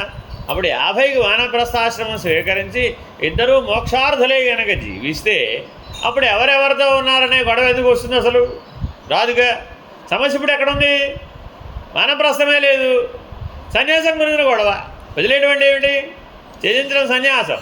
త్యాగే నైకే అమృతత్వం మానసు, లోపల వదిలిపెట్టవయ్యా అని ఒక పద్య మార్గ పరిష్కారం. వీడు లోపల వదిలిపెట్టారంటాడు, కానీ అది ఏ మేరకు సత్యమో పరమాత్మ గరుగ. అంతేనా కాదా? ఎందుకని అడుగడుగునా ఆయన పక్కన కూర్చుంటాడు. ఏమమ్మా మంచినీళ్ళు పట్టరా, ఏమమ్మా అది పట్టరా, ఏమమ్మా ఇది టీ పట్టరా, ఏమమ్మా అని. ఆ టైం అయింది, అన్నం పెట్టలేదు, ఆ టైం అయింది, టిఫిన్ పెట్టలేదు, లేకపోతే వాడు బెల్లు కొట్టాడు తీయలేదు. ఈ లోపల ఎవడో బెల్లు కొడతాడు. ఈవిడ ధ్యానాన్ని కూర్చోగానే ఎవడో బెల్లు కొడతాడు. కరెక్ట్గా అదే కూడా. ఈవిడ ధ్యానాన్ని కూర్చోవడం వాడు బెల్లు కొట్టే సమయం అంతే. మరి అప్పుడు ఏం చేయాలి? నాకెవరో చదవదు బా అని ప్రశాంతంగా ఉండగలగాలి, అంతేనా కాదా? కానీ మరి ఎవరన్నా బెల్లు కొడితే తీయకపోతే ఏమిటైపోద్ది? ఇప్పుడు మృత్యుదేవత వచ్చింది, బెల్లు కొట్టింది అనుకోండి, ఇప్పుడు తలుపు తీయకపోతే లోపల రాదా? ఏమండి అర్థం ఉంది ఏమన్నా? ఈశ్వరుడే వచ్చి బెల్లు కొట్టాడు అనుకుందాంసండి, అప్పుడు మరి లోపలికి రాడా? అక్కడే ఉండిపోతారా నువ్వు తలుపు తీపుతావు? అంటే అప్పుడు ఏమైపోయింది? వాళ్ళందరినీ ఏం చేసాం? ఇప్పుడు మన స్థాయికి దించేసి ఈ లోపల వాళ్ళ ఆయన వచ్చాడు సాయంత్రం. ఏమమ్మా ఎవరిని పంపించానని నాకు అర్థం కాదు, మొట్టించి పంపిస్తే నేను బెల్లు కొడుతూ తలుపు తెలియదు. వాడు మళ్ళీ నా దగ్గరికి తిరిగి వచ్చాడు. తలుపు తీయడానికి కూడా కష్టమరా నీకు? ఇలా రోజువారీ వ్యవహారంలో మరి ఇలా ఉందా లేదా? ఉంది కదా. ఎందుకని? ఆశ్రమ ధర్మం మారలేదు కాబట్టి. అందుకని 50 లోపల గృహస్థాశ్రమం వాళ్ళకి సాధనలు వేరే, 50 దాటిన తర్వాత వానప్రస్థాశ్రమం వాళ్ళ సాధనలు వేరే. తురియాశ్రమం స్వీకరిస్తే, సన్యాసాశ్రమం స్వీకరిస్తే అప్పుడు ధర్మాలు వేరే. అందుకని ధర్మం అనేది జ్ఞానంతో ముడిపడు, వెరీ వెరీ ఇంపార్టెంట్. అదే మనం ఒక స్టూల్కి సన్యాసం ఇద్దామండి అంటే, స్టూల్కి సన్యాసం ఎక్కడి నుంచి ఇస్తాం? దీనికి గృహస్థమే లేదు, దీనికి బ్రహ్మచర్యమే లేదు. 4 ఆశ్రమ ధర్మాలు చేయడానికి ఉన్నాయా? లేవు. ఎందుకని? దానికి ఆశ్రమం అనే జ్ఞానం లేదు అసలు దానికి. కాబట్టి చాలా జాగ్రత్తగా ఈ జగత్తుని, జీవుడిని, ఈశ్వరుణ్ణి విచారించేటప్పుడు ఏది జడము, ఏది చైతన్యము అనేటటువంటి దృష్టి స్పష్టంగా ఉండాలి. తచ్చ జ్ఞానాశ్రితత్వే సత్యణుత్వం, అది జ్ఞానమును ఆశ్రయించినది అణుస్వరూపమైనది. మనలో జ్ఞానం ఎంత ఉందండి? అణువే. ఆ సమయానికి బుద్ధిలో ఫ్లాష్ వచ్చిందా రాలేదా? ఇది చెయ్యాలి, లేదు ఇది చెయ్యబడాలి, లేదు ఇది జరగాలి, ఇలా ఉండాలి అనే నిర్ణయం ఎంతసేపట్లో కలిగిందట? ఒక అణుమాత్ర స్వరూపంతో ఆ నిర్ణయం కలుగుతుంది. బుద్ధిలో ఉన్న జ్ఞానం ఎంతండి అంటే ఒక అణుమాత్ర స్వరూపం. మరి పరమాత్మలో ఉన్న జ్ఞానం ఎంతండి అంటే మహత్స్వరూపం. మనలో ఉన్న జ్ఞానం ఎంతండి అంటే అణుస్వరూపం. మన న్యూరాన్ ఎంత? మన మెదడులో ఒక 96 ట్రిలియన్ల న్యూరాన్లు ఉన్నాయట. ట్రిలియన్లు, 96 ట్రిలియన్ల న్యూరాన్లు ఉన్నాయి ఈ మెదడులో. మరి అప్పుడు ఎంత ఉంటుంది? ఇది ఎంతో సూక్ష్మదర్శనంలో కూడా కనపడుతుందో లేదో తెలియదు, మైక్రోస్కోప్లో కూడా ఆ న్యూరాన్ చూడడం కష్టమే. ఎలక్ట్రానిక్ మైక్రోస్కోప్ అయితే తప్ప న్యూరాన్ కనపడదు. మరి నానో పార్టికల్ అనమాట, 1/1,00,000. మరి అది చూడాలంటే కష్టం కదా. మరి పరమాత్మ అబ్బో బ్రహ్మాండం అంతా వ్యాపించినటువంటి వాడు, ఆయన జ్ఞానం అది. మన జ్ఞానం ఈ మెదడు మేరకు వ్యాపించడమే మనకు చాలా కష్టం. ఓ కేంద్రం పనిచేస్తే ఓ కేంద్రం పనిచేయదు, ఒకటి సరిగ్గా పనిచేస్తే మరొకటి సరిగ్గా పనిచేయదు. చూడండి, ఒక ఐడియా వచ్చింది, దాన్ని వీటో చేసే ఐడియా మళ్ళీ పుడుతుందా లేదా? సంకల్పంతో పాటే వికల్పం కూడా పుడుతుంది. ఏమైనా సరే నేను ఇవాళ 4 గంటలు కదలకుండా కూర్చుంటానండి అనగానే ఏమైంది? ఇంకా ఆలోచనలో వికల్పం వచ్చేస్తుంది. అప్పుడు అది వీలు కాదు కదా, ఇప్పుడు ఇది ఇలా వీలు కాదు కదా, అప్పుడు అది అలా వీలు కాదు కదా అని ఈ వీలు కాదన్న సంకల్పానికి వికల్పాలన్నీ మనలో తలెత్తగానే ఈ తలెత్తిన వికల్పాలు ఏం చేస్తాయంటే సృష్టిలో ఉన్న ఆ గుణాన్ని ఆకర్షిస్తాయి. ప్రకృతిలో ఆ 3 గుణాలు ఉన్నాయి కదా, ఈ వికల్పంలో సంకల్పంలో కూడా గుణమే కదా ఉంది. ఈ గుణం ఆ గుణాన్ని ఆకర్షించి ఎవరు వాడు మీ 1వ క్లాస్ ఫ్రెండ్ వచ్చి బెల్ కొట్టాడు. ఎప్పుడు 1వ క్లాసు 30 ఏళ్ళ తర్వాత వాడు వచ్చి బెల్లు కొట్టాడు. వాడు వచ్చి నీ బెల్లు కొట్టమని ఎవరు చెప్పారు? ఎక్కడో ఇక్కడున్న గుణం వెళ్ళి అక్కడున్న గుణానికి కనెక్ట్ చేసి, లేదంటే అర్జెంటుగా ఫోన్ వస్తుంది. చూసుకోండి మీరు కావాల్సి వస్తుంది. ఇప్పుడు అర్జెంటుగా వచ్చేది చెప్పు, మెయిన్ డిస్టర్బెన్స్ ఫోన్ ఎవరు చేస్తాడయ్యా అంటే ఎవడు చేస్తే నువ్వు గ్యారంటీగా గంటసేపు మాట్లాడతావో వాడే చేస్తాడు. అంతే. ఈ లోపల ఈ 4 గంటల సాధన ఏమైపోయింది? ఏంటండి ఫోన్ మాట్లాడకపోతే ఎలాగా, ఫోన్ చేస్తే ఫోన్ మాట్లాడకపోతే ఎలాగా అంటావు కదా. మరి జాగ్రత్తగా ఉండాలి కదా. అసలు ముందేమనుకున్నావు? అసలు సంకల్పం ఏమిటి? ఏమైనా సరే 4 గంటలు లేకుండా సమాధానిస్ట్లో కూర్చో. మరి అసలు పోయింది కదా, మరి అది పోయిన తర్వాత ఎన్ని చేసినా ప్రయోజనం ఉందంటావా? అందుకని జాగ్రత్తగా 10వది అణుత్వా నిర్దేశాత్ ఈశ్వరేనాతి వ్యాప్తి. అణుత్వము చెప్పడం వలన ఈశ్వరుని యందు అతి వ్యాప్తి లేదు. ఏమండి ఈ అణువు ఆ మహత్తు ఒకటేనని మీరు అద్వైతంలో అంటున్నారు కదా, ఈ అణువు ఆ మహత్తుగా ఎలా అతివ్యాప్తి చెందింది? అది ఎలా సాధ్యం? నువ్వు 10 ఏళ్లలో ఒకేసారి ఉండలేవు. మరి అనేక కోటి బ్రహ్మాండాల్లో ఒక ఈశ్వరుడే ఉన్నాడంటావేమిటి? వ్యాప్తి చెందేటంటేమిటి? పైగా జీవేశ్వరో అభిన్న అంటావేమిటి? వీడు అణుస్వరూపుడు, వాడు మహత్స్వరూపుడు. ఈ అణువు ఆ మహత్త కింద అతివ్యాప్తి ఎలా జరుగుతుంది? జరగదు కదా. చేసి చూపెట్టు, ఒకవేళ అయ్యేటట్టయితే అవి చూపెట్టు అని ఆక్షేపణ. దేనికండి ఇది? అద్వైతానికి ఆక్షేపణ అనమాట. తర్వాత నిరసిస్తాం. ముందు ఆక్షేపణలు తెలుసుకున్న తర్వాత నిరసిస్తాం. హలో, చెప్పండి. ఇంట్లో మేడం గారు ఉన్నారు. తెలుసుగా, ఇది తెలుసా?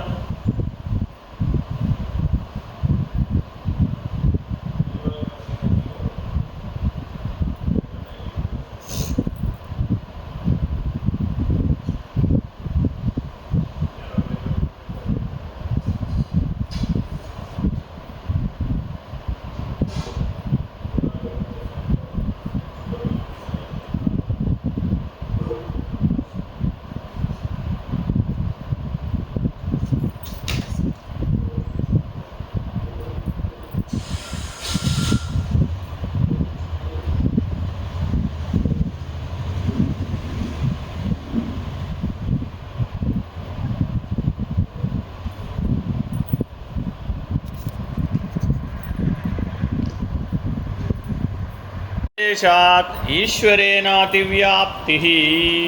కాబట్టి అణువు నుంచి మనం మహత్తుకు లెక్క కడితే ఈ అణువు మహత్తుకు ఎప్పటికవుతుందయ్యా? అతివ్యాప్తి ఎప్పటికైనా చెందుతుందా? చెందదనే అనిపిస్తుంది. అందుకని లక్షణ సామ్యాన్ని ప్రతిపాదించింది అద్వైతం. నువ్వు ఎట్లా అయితే సజాతీయ భేదం, విజాతీయ భేదం, స్వగత భేదంలో లక్షణ భేదమే కదా చూసుకుంటున్నావు, అలాగే జీవాత్మయందు పరమాత్మయందు జీవ బ్రహ్మల యందు అన్నది లక్షణ సామ్యమే కానీ వస్తు సామ్యం కాదు, వ్యవహార సామ్యం కాదు, అనుభవ సామ్యం కాదు, నిర్ణయ సామ్యం కాదు. నువ్వు చెప్పిన 7 మేము రిజెక్ట్ చేస్తాం. దేంతో? లక్షణ సామ్యంతో రిజెక్ట్ చేస్తాం. అర్థమైందండి? అక్కడున్న చైతన్యం ఏదైతే ఉందో ఇక్కడ కూడా ఆ చైతన్యమే ఉంది. ఎలాగా అన్నారు. దానికి ఒక ఉదాహరణ చెప్పి, పవర్ ప్రాజెక్టు ఎలక్ట్రిసిటీ ప్రొడ్యూస్ చేసేయండి. పవర్ ప్రాజెక్ట్లో ఉన్న ఎలక్ట్రిసిటీ అది కరెంటేనా కదా? కరెంటే. మరి ఫ్యాన్లో ఉన్న కరెంటు కరెంటే. బల్బు 0 వాట్ బల్బులో ఉన్న కరెంటు అది ఏంటంటే ఈ 2 ఒకటే అలా అవుతుందండి. కరెంటుగా ఒకటే. వినిమయంలో భేదం ఉండవచ్చేమో కానీ, వినియోగంలో భేదం ఉండొచ్చేమో కానీ శక్తి రూపంలో భేదం లేదు. అంటే నువ్వు పదార్థవశాత్తుగా దిగొచ్చేసి మాట్లాడినప్పుడు ఏమైపోయింది? నానాత్వాన్ని ఒప్పుకోవచ్చు. కాబట్టి నువ్వు పదార్థం దాకా నిన్ను ఎవరు దిగిరమ్మన్నారు అసలు ఇక్కడ? పదార్థము, శక్తి, సాక్షి 3 ఉన్నాయి అక్కడ. ఇప్పుడు ఈ వివాదం అంతా ఎక్కడ వచ్చింది? పదార్థం దగ్గరకు వచ్చేప్పటికి వచ్చింది. ఉదాహరణ ఇప్పుడు తిరగమతలో ఆవాలు, జీలకర్ర, మెంతులు, ఇంకేమేస్తారు? ఏదో ఇంగువ, కరివేపాకు, ఇంకేవో వేస్తావు కదా, అవన్నీ వేస్తే తిరగమత, అంతేనా కదా? ఇందులో ఏదైనా ఒకటి లేకపోతే ఏమవుతుంది? ఏదైనా ఒకటి లేకపోతే ఏమవుతుంది? పులిహారలో ఇంగు వేయకపోతే అలాగండి, నాకు అర్థం కాదు. పులిహార తిరగమతలో ఇంగు వేయకపోతే ఏం బాగుంటుంది? చూడండి, అంటే పదార్థం దగ్గరకు వచ్చేసేటప్పటికి ఏమైపోయింది? అదే మామూలు సామాన్యం. ఏదో పప్పులో తిరగమత, కూరలో తిరగమత, మరొకటి మరొకటి మరొకటి మరొకటి అన్నప్పుడు ఏమైపోయింది? పర్వాలేదులేండి, దోసుకుపోయింది. జీలకర్ర లేదు, పర్వాలేదులేండి. ఆవాలు, పర్వాలేదులేండి. ఊరే దేనికి అన్నిటికీ పర్వాలేదా? అప్పుడు అక్కడ ఏమీ ఉండదు అప్పుడు అని అన్నాడు వాళ్ళ ఆయన. ఈ పర్వాలేదంటే అది ఏమి ఉండదమ్మా, చివరికి సున్నానే ఉండేదంట. కాబట్టి మరి ఇప్పుడు దానికి ప్రాధాన్యత ఇవ్వాలా అక్కర్లేదా? అణు అంత ఇవ్వయ్యా. ఎంత ఇవ్వాలంట పదార్థానికి ప్రాధాన్యత? ఓ అణు అంత ఇవ్వు. నువ్వేం చేసావు? మహత్వం అంత ఇచ్చావు ఏకంగా. పదార్థమే సత్యమండి బాబో అనేసి. అప్పుడు ఏమైపోయింది? మహత్తంత ప్రాధాన్యత ఇచ్చేసావు. అప్పుడు ఈశ్వరుని కూడా ఏం చేయవలసి వచ్చింది? పదార్థగతం చేయవలసి వచ్చింది. చిక్కు వచ్చేసింది అక్కడ. ఎక్కడ సాక్షి అయిన ఈశ్వరుణ్ణి శక్తి పరిధిని దాటించి పదార్థ పరిధిలో కూడా తెచ్చేసి సాక్షాత్తుగా నీ చేతిలో బటన వేలంత శివలింగం పెట్టి రే ఇది శివుడురా నాయన అంటే కానీ నమ్మని చేసేచ్చు. కళ్ళెదురకుండా పంచభూతాలంతా ఈశ్వరుడేరా బాబు. సూర్యుడు ఈశ్వరుడేనాయనా, చంద్రుడు ఈశ్వరుడేనాయనా, కాలం ఈశ్వరుడేనాయనా, పంచభూతాలు ఈశ్వరుడేరా బాబా, అష్టమూర్తులు ఈశ్వరుడేరా నాయన అంటే ఒప్పుకున్నామేమిటి? నాకు అర్థం కావట్లేదు. అప్పుడేం చేయవలసి వచ్చింది? వీడికి ఇట్లా లాభం లేదురా బాబు అని చేతిలో బాణలింగం, బటన వేలంతా అంగుష్ఠమాత్ర పురుషేవ. చివరికి ఈశ్వరుని ఎక్కడికి దించేసాం? పరమాత్మని ఎక్కడికి దించాం? అంగుష్ఠమాత్ర ఏవ పురుష. బటన వేలంతా ఉన్నాడు రా బాబు. ఓరిని అన్యాయం పాడు. బ్రహ్మాండ వ్యాప్త దేహమైనటువంటి ఈశ్వరుడు బటన వేలంత ఉండడం ఏంటండి? మీరు పురుష సూక్తంలో అదే కదా చెప్తున్నారు. మరి ఆ పురుష సూక్తంతోనే కదా ఈశ్వర ఆరాధన చేస్తున్నారు. మరి ఆ నారాయణ అర్చన చేస్తున్నారు కదా. మరి అందులో అదేగా చెప్పాడు. రెండూ చెప్పాడు వాడు. జీవుడుగా చూస్తావా? వాడు అంగుష్ఠమాత్ర పురుషుడే. వాడు ఈశ్వరుడుగా చూస్తావా? వాడు బ్రహ్మాండం అంత వ్యాప్త పురుషుడే.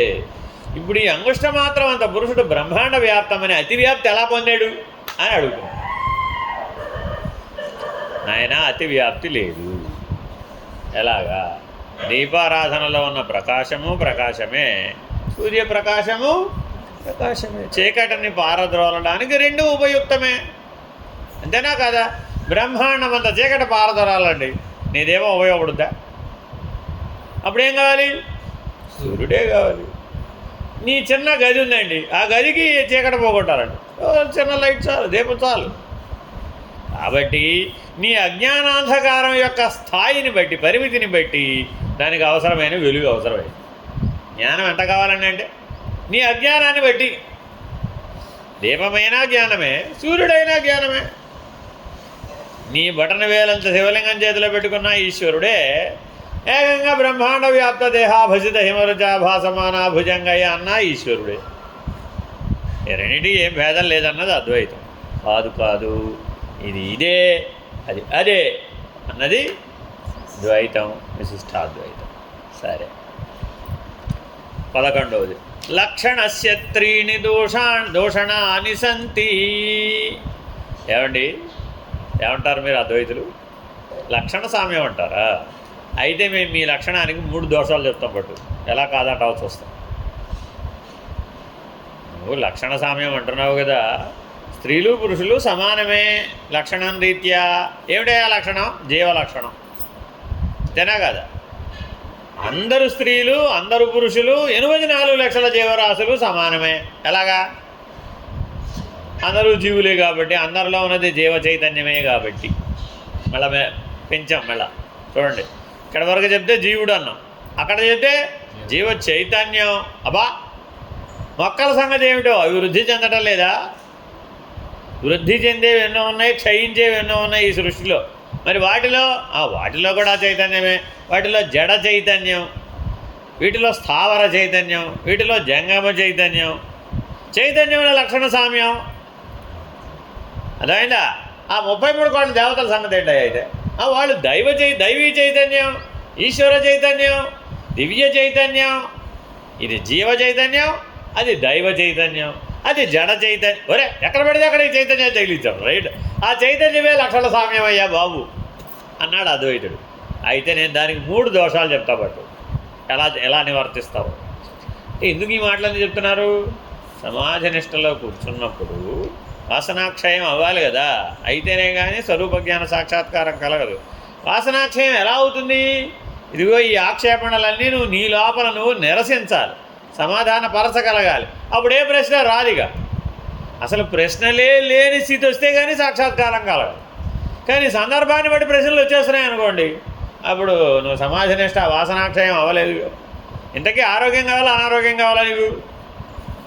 అవయా ఆరోగ్యం కావాలా అనారోగ్యం కావాలా నీకు? రెండు వాసనాబలమే. ఆరోగ్యమన్నా వాసనాబలమే, అనారోగ్యమన్నా వాసనాబలమే.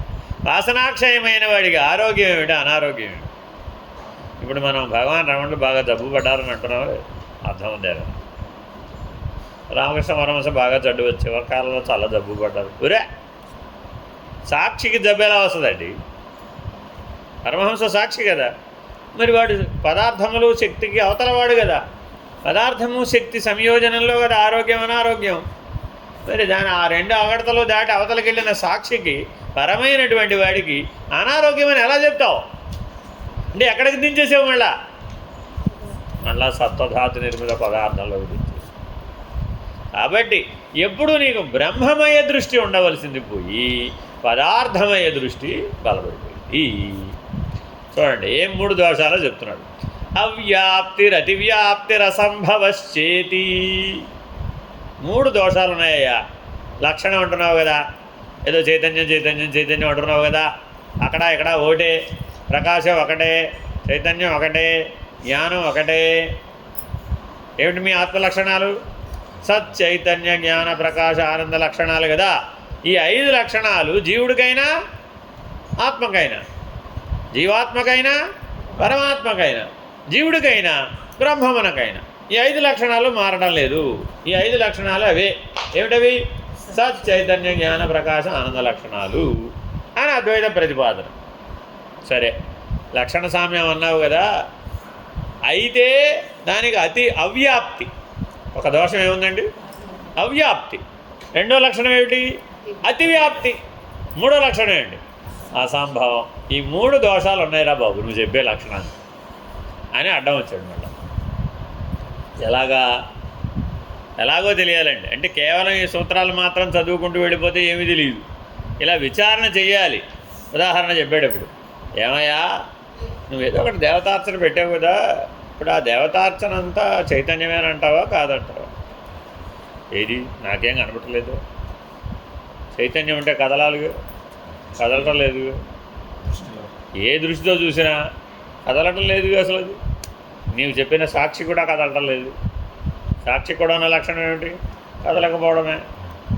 మరి పదార్థానికి ఉన్న లక్షణం ఏమిటి? కదలకపోవడమే. మరి అది అసంభవం కదా. ఏకకాలంలో అది అంతటా వ్యాపకమయ్యి ఉన్నది, ఎక్కడా లేదు. ఇది అసంభవం కదా.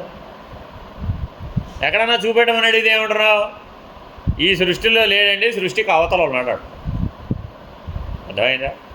మీ దేవుడు ఎక్కడున్నాడండి? మీ ఆత్మ ఎక్కడుంది? మీ పరమాత్మ ఎక్కడున్నాడు? ఈ సృష్టిలో లేడు. ఎక్కడున్నాడు? సృష్టికి సాక్షిగా ఉన్నాడు. ఏకకాలంలో సృష్టి అంతా వ్యాపించాడు, ఏకకాలంలో సృష్టికి సాక్షిగా ఉన్నాడు. సాక్షిత్వమే ఆయన నిజ లక్షణం, నిజస్వరూపం అని చెప్పు పరమాత్మ భగవద్గీతలో ఉంది. మరి అప్పుడు వెంటనే దాని మీద ఒక ఆక్షేపణ లేవనెత్తాడు. నువ్వు పరమాత్మవే కదా, లక్షణరీత్యా నువ్వెవరు? పరమాత్మవే కదా. నువ్వు అంతటా ఏకకాలంలో ఉండి అంతటా ఎక్కడా లేకుండా ఉండడం కూడా నీకు వీలవుతుందే? అవటం లేదుగా. నీకు అవటం లేదు. నీకు అవుతుందా? స్టేట్కి అడుగుతున్నాడు. నీకు అవుతోందా? అసంభవం. ఏం చెప్పావు? అసంభవం. 4 గదుల్లో ఏకకాలంలో ఉండి చూపెట్టు, ఉండలేవు. అసంభవమేనా కాదా? అసంభవం. మొదటి దోషం. కాబట్టి నేను ఈశ్వరుడు సమానమంటే ఈశ్వరుడికి సర్వవ్యాపక లక్షణం ఉంటే జీవుడు కూడా ఏ లక్షణం ఉండాలి? సర్వవ్యాపక లక్షణం ఉండాలి. కానీ నువ్వు అలా ఉన్నావా? లేవు. కాబట్టి ఒక దోషం వచ్చింది ఆ లక్షణానికి. ఏమిటది? అసంభవం. ఎప్పటికీ వీలు కాదు. అసంభవం అంటే ఏంటి? ఎప్పటికీ వీలు కాదు. వెంటనే అద్వైతం వాడు వచ్చాడు. రే, పంచభూత తత్వాలకు అధిష్టానం ఆయన పంచభూతాలంతటా వ్యాపించాడు. నేను పంచేంద్రియాలకు అధిష్టానం. నాలో నేను ఎక్కడ లేనిప్పుడు? ఆయనకున్న సర్వవ్యాపక లక్షణం బ్రహ్మాండం అన్న పరిమితితో ఉంది. నాకు కూడా అదే లక్షణం ఉంది. తల నుంచి కాలు దాకా నేను కూడా వ్యాపించే ఉన్నాను. ఇక్కడ ఉండి ఇక్కడ లేనేమిటే నాకు అర్థం కాదు. పరిమితి భేదం అంతే కదా. దీపారాధనలో ఉన్న వెలుగు, సూర్యుడిలో ఉన్న వెలుగు ఏమిటి భేదం? పరిమితి భేదమే తప్ప లక్షణానికి ఆఘాతం రాలేదయ్యా బాబు. అది వెలుగు కాకపోకుండా పోలేదుగా, అది చైతన్యం కాకుండా పోలేదుగా, అది జ్ఞానం కాకుండా పోలేదుగా, అది వ్యాపకం కాకుండా పోలేదు కదా. జీవుడంటేనే ఎంతటా ఆ దేహం అంతటా వ్యాపించున్నవాడు. నువ్వనే పదార్థం దేహం కదా, ఈ దేహం అంతటా వ్యాపించి ఉన్నాడు కదా. మరి అప్పుడు వాడి వ్యాపక ధర్మం లేకపోవడమేవి, లక్షణం లేకపోవడమేవి. కాకపోతే పరిమితి భేదం ఉండవచ్చు. అందువలన అసంభవం అనే మాట నేను ఒప్పుకోను. ఆక్షేపణ తెలియాలి, నిరసన కూడా తెలియాలండి. లేకపోతే మీ బుద్ధి ముందు మీరు దారుణంగా ఓడిపోతారు. మీరు కూర్చోగానే అది అడ్డం వస్తుంది. ఏమిటి దీని సంగతి ఏంటి చెప్పు అంటూ.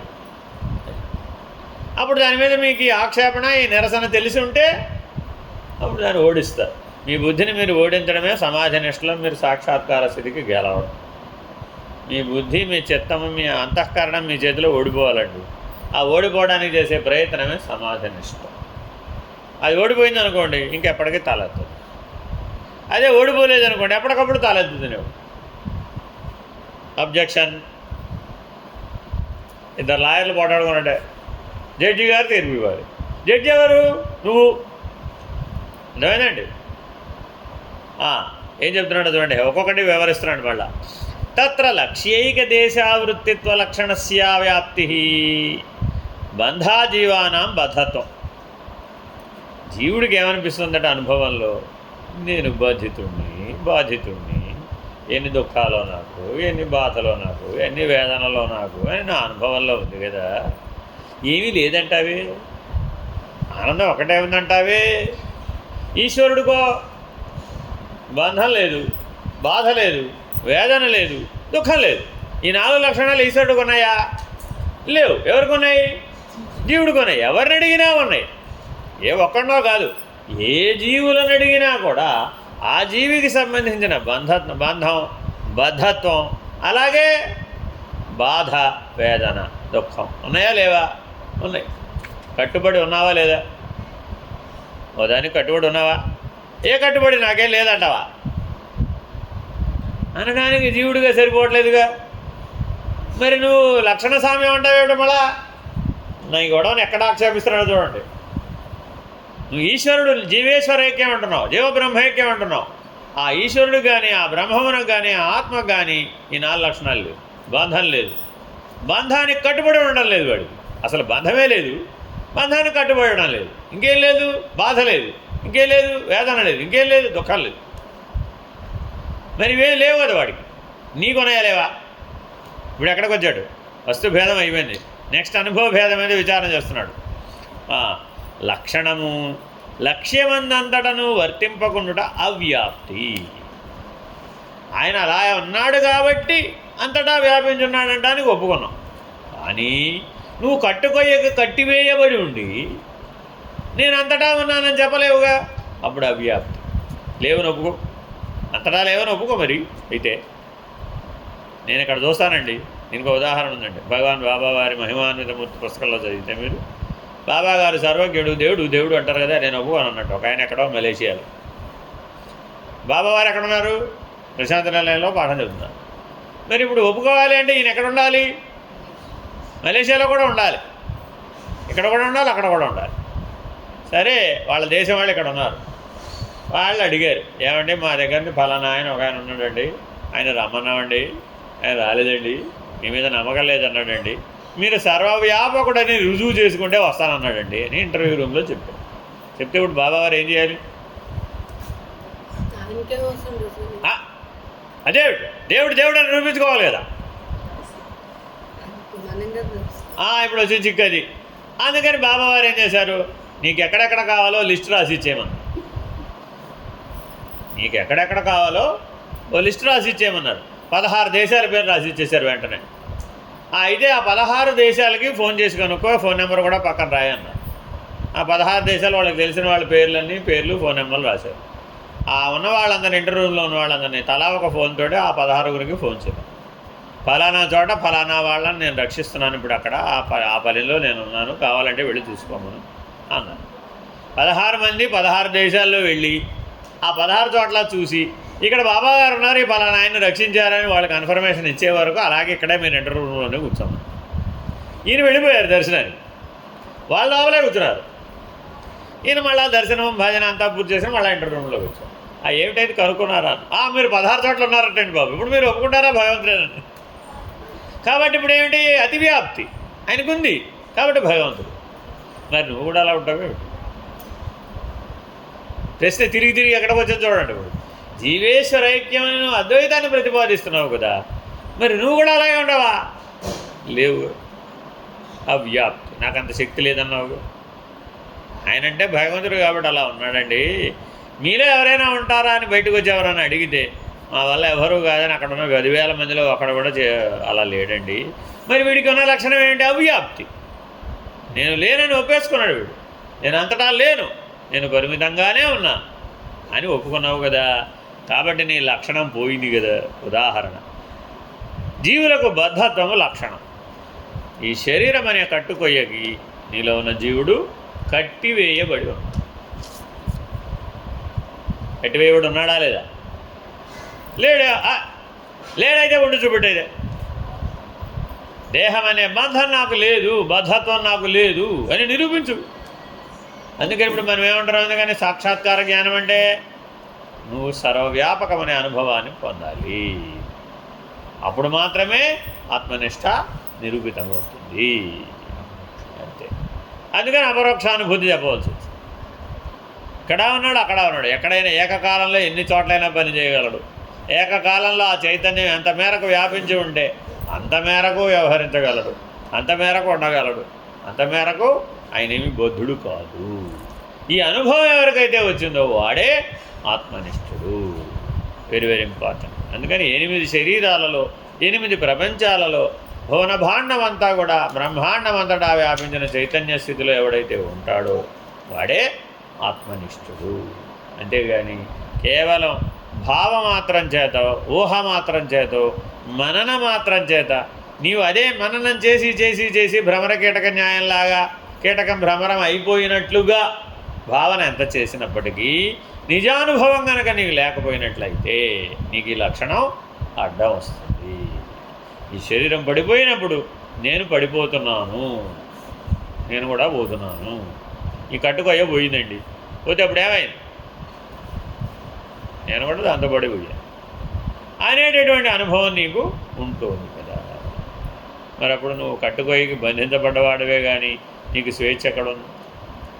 నువ్వు సర్వవ్యాపకుడమని ఎలా నిరూపించుకుంటావు? కాబట్టి శరీరంలో ఉండగానే నువ్వేమవ్వాలి? క్షరపురుషుడి నుంచి అక్షర పురుషుడిగా, అక్షర పురుషుడి నుంచి పురుషోత్తముడుగా పరిణామం చెంది సకల బ్రహ్మాండమంతటా వ్యాపించిన వాడను నేననే నిర్ణయంలో ఉండగలగాలి. అలా సామర్థ్యాన్ని పొందినవాడు ఎవడైతే ఉంటాడో వాడు ఆత్మనిష్ఠుడే, సందేహం. 14వది అలక్ష్యే లక్షణగమనమతి వ్యాప్తి తేషమేవ జ్ఞానవత్వం. లక్షణము లక్ష్యాంతరమందు కూడా వర్తించుట అతివ్యాప్తి. ఒక లక్షణం లక్ష్యాన్ని అధిగమించి కూడా వ్యాపించిందండి, దాన్ని ఏమంటారు? అతివ్యాప్తి. ఉదాహరణ చెప్తాను. మీరు గృహస్థాశ్రమంలోనే ఉన్నారంటారా? గృహాశ్రమంలో ఉన్నారు, గృహస్థాశ్రమంలోనే ఉన్నారు, అంతే కదా. గృహస్థాశ్రమం అనేది లక్ష్యమా లక్షణమా? లక్షణమే, అంతేనా కాదా? మరి అత్యాశ్రమము, దానికి ఏ ఆశ్రమం లేదు, అర్థమైందండి. కానీ మానవ జీవితంలో చెప్పబడిన ఆశ్రమాలు ఎన్ని? 4. సన్యాసాశ్రమం వరకే చెప్పబడింది. అత్యాశ్రమం ఎవరు ఇస్తే పుచ్చుకునేది కాదు, సన్యాసమే పుచ్చుకునేది కాదు, సన్యసించేది. కానీ మరి నీవు జాగ్రత్తగా గమనిస్తే అత్యాశ్రమ ధర్మానికి చేరుకుంటే కానీ బ్రహ్మనిష్ట నిరూపితం కాదు. జాగ్రత్తగా గమనిస్తే మరి ఆ అనుభవం మరి మనకు ఉండాలా అక్కర్లేదా? ఉండాలి కదా. బ్రహ్మనిష్ట అంటే ఉండాలండి అంటే ఆ అత్యాశ్రమ ధర్మం అనే అనుభవంలో ఉండాలి. అంటే దాన్ని ఏమన్నాడు? అతివ్యాప్తి. సన్యాసాశ్రమం అనే లక్ష్యాన్ని కూడా మీరి నువ్వు వ్యాపించమన్నవాడు అయితే అది ఒప్పుకుంటాం. కానీ అసలు లక్ష్యాన్ని దాటి లక్షణం ఎక్కడైనా ఉంటుంది. ఉదాహరణ చెప్పాడు, సూర్యుడు ప్రకాశించడం అనేది ఆయన లక్షణం అండి, అంతేనా కదా? ప్రకాశం లేకపోతే సూర్యుడు అంటావేమిటి? అనవుగా చంద్రుడు అంటావు. అర్థమైందండి? ప్రకాశం లేకపోతే ఏమంటావు? చంద్రుడు అంటావు. ఇక్కడ కూడా ప్రకాశం ఉంది, కానీ ప్రతిబింబ ప్రకాశం. సూర్యుడు స్వయం ప్రకాశం. సరేనయ్యా, సూర్యప్రకాశం సూర్యాకాశమును దాటి అవతలకి ప్రకాశిస్తుందండి అమ్మ. సాధ్యమేనండి? సాధ్యం కాదు. ఎందుకని? సూర్యాకాశానికి ఒక పరిధి ఉంది, ఆ సూర్యుని వెలుగు వ్యాపించడానికి ఒక పరిధి ఉంది. ఆ పరిధి దాటి ధ్రువమండలం దాకా సూర్యప్రకాశం వ్యాపించిందని అంటావేమిటి? అలా ఎలా వీలవుతుంది? అది వీలు కాదు.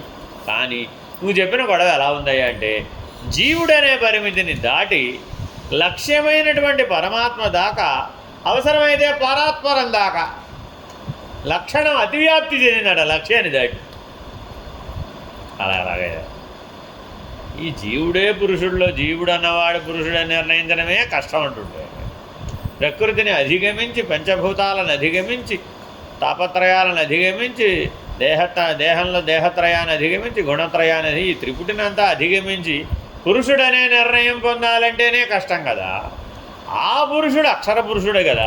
ఆ అక్షర పురుషుడు కూడా లేదని అతివ్యాప్తి చెంది పురుషోత్తముడనే నిర్ణయం పొందానంటావేమిటి? లక్షణంతో అసలు అది ఎలా సాధ్యమవుతుంది? క్షరపురుషుడు అక్షర పురుషుల మధ్యన పురుష లక్షణం చేత ఏమైనా నిర్ణయం అయిందంటావేమో కానీ ఉత్తమ పురుషుడు అన్న దగ్గర ఎవడు లేనే కదా అసలు. ఆ లేని చోట లక్షణాన్ని బట్టికెళ్ళి ఎలా నిరూపిస్తావు? జ్ఞానం లక్షణం కదా, ప్రకాశం లక్షణం కదా, చైతన్యం లక్షణం కదా, సత్తు లక్షణం కదా, ఆనందం లక్షణం కదా. మరి నువ్వు చెప్పుకున్న ఆత్మ లక్షణాలు 5 లక్షణాలు కూడా అతివ్యాప్తి చెంది పురుషోత్తముడి దగ్గరికి వెళ్ళి చూస్తే అక్కడ అవి లేవు కదా. మరి లక్షణమే లేకపోతే అసలు దాన్ని అతివ్యాప్తి చెందిన దాన్ని ఎలా నిర్ణయించేవి సత్యమని? కాబట్టి నువ్వు చెప్పిన లక్షణ సామ్యం ఇక్కడ వర్తించడం లేదు కాబట్టి నీ అద్వైతం తప్పు. ఈ లాజిక్ అంతా వింటే ఉన్న అద్వైతం పోతుందండో.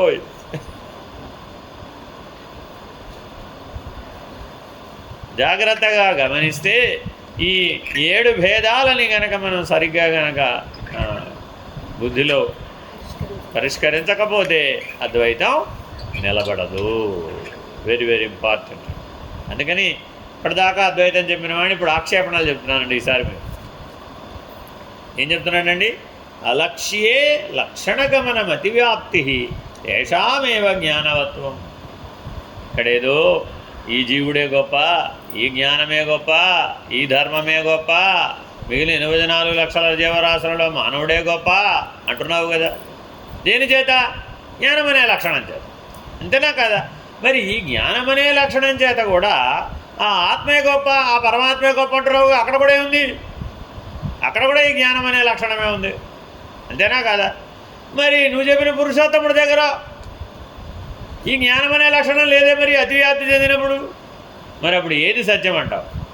లక్షణం సత్యం అంటావా? లక్ష్యం సత్యం అంటావా? అతివ్యాప్తి చెందడం సత్యం అంటావా? ఏవో నేను దేనికి నెట్టుకుంటావో నాకు తెలవదు. నాకైతే అలా తోచడం లేదు. నాకేం తోస్తుంది? ఈ శరీరం అనేది సత్యం, ఈ శరీరంలో ఉన్న జీవుడు సత్యం. ఈ 2 నాకు అనుభవంలో ఉన్నాయి. ఈ రెండింటి ద్వారా పొందుతున్న జగత్తు కూడా అనుభవంలో ఉంది, ఉందా లేదా? అనుభవ సత్యాన్ని నేను ప్రమాణంగా స్వీకరిస్తాను. శరీరం ఉందా లేదా? ఉంది, అనుభవంలో ఉంటే అది సత్యమే. నీవు ఉన్నావా లేదా? నేను కూడా ఉన్నాను. అయితే అది కూడా అనుభవ సత్యం. జగత్తు ఉందా లేదా? ఉంది. అవా అది కూడా సత్యమైంది. చూడండి ఎంత ఈజీగా తేల్చేశాడు. సత్యం అంటే నీకు అనుభవంలో ఉంటేనే సత్యం. ఈజీగా లేదు కన్విన్స్ చేయడానికి. నన్ను కష్టపడాలంటావు దీనికి కష్టపడేది ఉంది. దీనికి ఏ సాధన అవసరం లేదు. అందుకని ఏ సాధన నీకెందుకు వేసానికి పనికిరాదు అన్న వాళ్ళందరూ కూడా హాయిగా ఇక్కడ సెటిల్ అయిపోతారు. విశిష్టాద్వైతంలో సెటిల్ అయిపోతారండి. ఎందుకని ఏదో నీకు తోచినప్పుడు భజనో స్తోత్రమో శ్లోకమో పడుకోవచ్చు, ఏది లేకపోతే జపం చేసుకోవచ్చు, ఏది లేకపోతే హాయిగా తినచ్చు, హాయిగా తాగొచ్చు, హాయిగా భోగించవచ్చు, హాయిగా పడుకోవచ్చు, ఏ పనైనా చేసుకోవచ్చు. ఏ గొడవ లేదు, ఏ విచక్షణతో పని లేదు, ఏ విశ్లేషణతో పని లేదు, ఏ విచారణతో పని లేదు, ఏ లక్షణ సామ్యాన్ని చూడాల్సిన పని లేదు, బుద్ధికి పదును పెట్టాల్సిన పని లేదు. కాబట్టి ఎక్కువ మందికి ఇది అనువుగా ఉంది. అది వేరే విషయం. అది తత్కాలవద్దు. వెంటనే ఇప్పుడు ఏం చేశాడు అద్వైతం చెప్తుంది. మళ్ళీ మీరు రెండు పక్కలా తెలుసుకోవాలండి. ఇప్పుడు ఒక్క పక్కే తెలుసుకున్నారనుకోండి, అప్పుడు మీరందరూ విశిష్టాద్వైతులుగానే మిగిలిపోతారు. అర్థమైందండి? అందుకని విశిష్టాద్వైతంలో షడ్విధ సమాజనిష్ట సంగతి ఉండదు. సాక్షాత్కారంతో పరిసమాప్తే. కానీ అద్వైతం సాక్షాత్కారంతో ప్రారంభం. అద్వైతం ఎక్కడి నుంచి ప్రారంభం అంటే ఆత్మ సాక్షాత్కారంతో ప్రారంభం అవుతుంది. మిగిలినవన్నీ ఆత్మ నిర్ణయంతో అవి ముగిసిపోతాయి అన్నమాట. అందుకని వీటిని కర్మ మార్గములని, భక్తి మార్గములని, యోగ మార్గములని పేర్కొన్నాం. లక్షణంతో మాత్రమే మనం అద్వైత సిద్ధిని పొందగలుగుతాం. అది అలాగో చెప్తున్నాడు. ఉదాహరణ, జీవులే జ్ఞానము కలవి, అది పరమాత్మ ఎందునో ఉన్నది కదా. మీరు మీ పరమాత్మ అంతటా వ్యాపించి ఉన్నాడంటే జీవులందరిలో జ్ఞాన రూపంలో వ్యాపించిన వాడు ఎవడు? పరమాత్మే. మరి అప్పుడు జీవుడికి పరమాత్మకి భేదం ఏముంది? జ్ఞానం దృష్ట్యా చూస్తే ఏమి లేదుగా అని లక్షణ సామ్యంతో మనం చెప్తే, ఏమయ్యా జీవులు జ్ఞానమే పరమాత్మ జ్ఞానమే అయితే మళ్ళీ పరమాత్మను అసలు వాడు ఎందుకు చెప్పాలి? వీడే వాడని అంటున్నప్పుడు అసలు వాడన్న సంగతి ఎందుకు చెప్పాలి? వీడే పరమాత్మ అనొచ్చుగా. అసలు రెండో పరమాత్మ అన్నది నువ్వు ప్రతిపాదించడం ఎందుకు? జ్ఞానమే పరమాత్మ అన్నప్పుడు జీవుడికి జ్ఞానం ఉంది కదా, కాబట్టి వీడే పరమాత్మ అని అందామా? కుదరదా? మరి అప్పుడు నువ్వు చెప్పిన లక్షణ సామ్యం పోయిందే. లక్షణ సామ్యం తీసేస్తే నువ్వేమవ్వాలి? వస్తు సామ్యాన్ని పొందాలి. ఎప్పటికైనా బ్రహ్మాండ వ్యాప్తం అంత వస్తువుతో అవ్వలేదు, పోయింది. కొన్ని బ్రహ్మాండ వ్యాప్త అనుభవం పొందుతావా?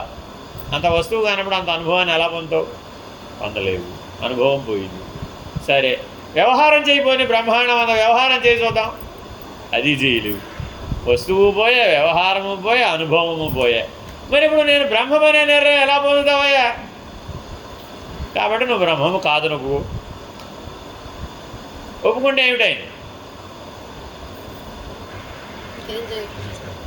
మనం చూడండిగా హాయిగా తిని పడుకుంటే అయిపోయా, ఏ పని చేయక్కర్లేదు, ఏ గొడవ పడక్కర్లేదు, ఏ శాస్త్రం చదువుకోక్కర్లేదు, హాయిగా భోగంతో జీవించేస్తే అయిపోయింది. సులభంగా లేదు. ఇట్లాగా మానవ జీవితంలో అంటే మానవ జీవన వికాస పరిణామ క్రమంలో వచ్చిన సిద్ధాంతాలను. అందుకని వెంటనే మళ్ళీ అడుగుతున్నాడు చూడండి 15వ సూత్రం. లక్ష్యే క్వాప్యవర్తనమసంభవ యథా తేషామేవ విభుత్వం. లక్ష్యమంది ఎంత మాత్రమును వర్తింపకుండా అసంభవం. సరేనయ్యా. మూడో ఆక్షేపణ. ఒకటేమిటి అవ్యాప్తి చెప్పేశాం, రెండేంటి అతివ్యాప్తి చెప్పేశాం, మూడోది అసంభవం చెప్తున్నాం. లక్ష్యము లక్షణాన్ని స్వీకరించినప్పుడు అసలు ఈ లక్షణము ఆ లక్ష్యంలో ఎక్కడన్నా కనబడుతుందంట. మన లక్షణం ఏమిటి? సత్ చైతన్య జ్ఞాన ప్రకాశ ఆనందనం అనేది లక్షణం. ఈ లక్షణం ఆ లక్ష్యంలో నిరూపించ చూద్దాం. లేవుగా. అదేమో శూన్యం, ఇదేమో సర్వం. మరి ఈ సర్వము ఆ శూన్యం ఒకటేనంటావేమిటి? అక్షర పురుషుడెవరు? సర్వం. పురుషోత్తముడెవరు? శూన్యం. క్షరపురుషుడెవరు? అది సగం, ఇది సగం. అది కాస్త ఇది కాస్త.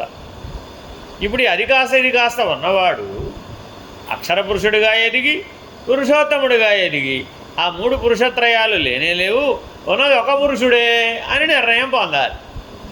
ఆ ఉన్నదాని పేరు బ్రహ్మం. అది పురుషోత్తముడు కాదు, అక్షర పురుషుడు కాదు, క్షరపురుషుడు కాదు, ఉన్నది ఉన్నట్లుగా ఉన్నది అది.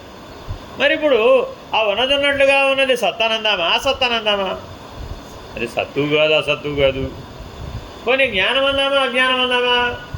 అది జ్ఞానము కాదు అజ్ఞానము కాదు. పోనీ ఆనందం అందామా దుఃఖం అందామా? అది ఆనందము కాదు దుఃఖము కాదు. పోనీ ప్రకాశం అందామా చీకటి అందామా? ఆ ప్రకాశము కాదు చీకటి కాదు. ఇంకేమిటయ్యా నాకు అర్థం కాదు. నీ లక్షణాలని నువ్వే కాదన్నావు కదా. సత్తు కాదంటివి అసత్తు కాదంటివి, చైతన్యం కాదంటివి అచైతన్యం కాదంటివి, జడము కాదు చేతనము కాదు. మరి ఇంకేమిటయ్యా? జ్ఞానము కాదు అజ్ఞానము కాదు, ప్రకాశము కాదు చీకటి కాదు, ఆనందము కాదు దుఃఖము కాదు. మరేమిటి? కాబట్టి లక్షణము లక్ష్యమునందు అసంభవమైతే వస్తుంది. మరి ఇప్పుడు లక్షణ సామ్యం అంటావేంటి? మరి అసలు ఇది అక్కడ ఉంటే కదా. ఇప్పుడు ఈ కోడలు ఆ ఇంటి కోడలా ఈ ఇంటి కోడలా అంటే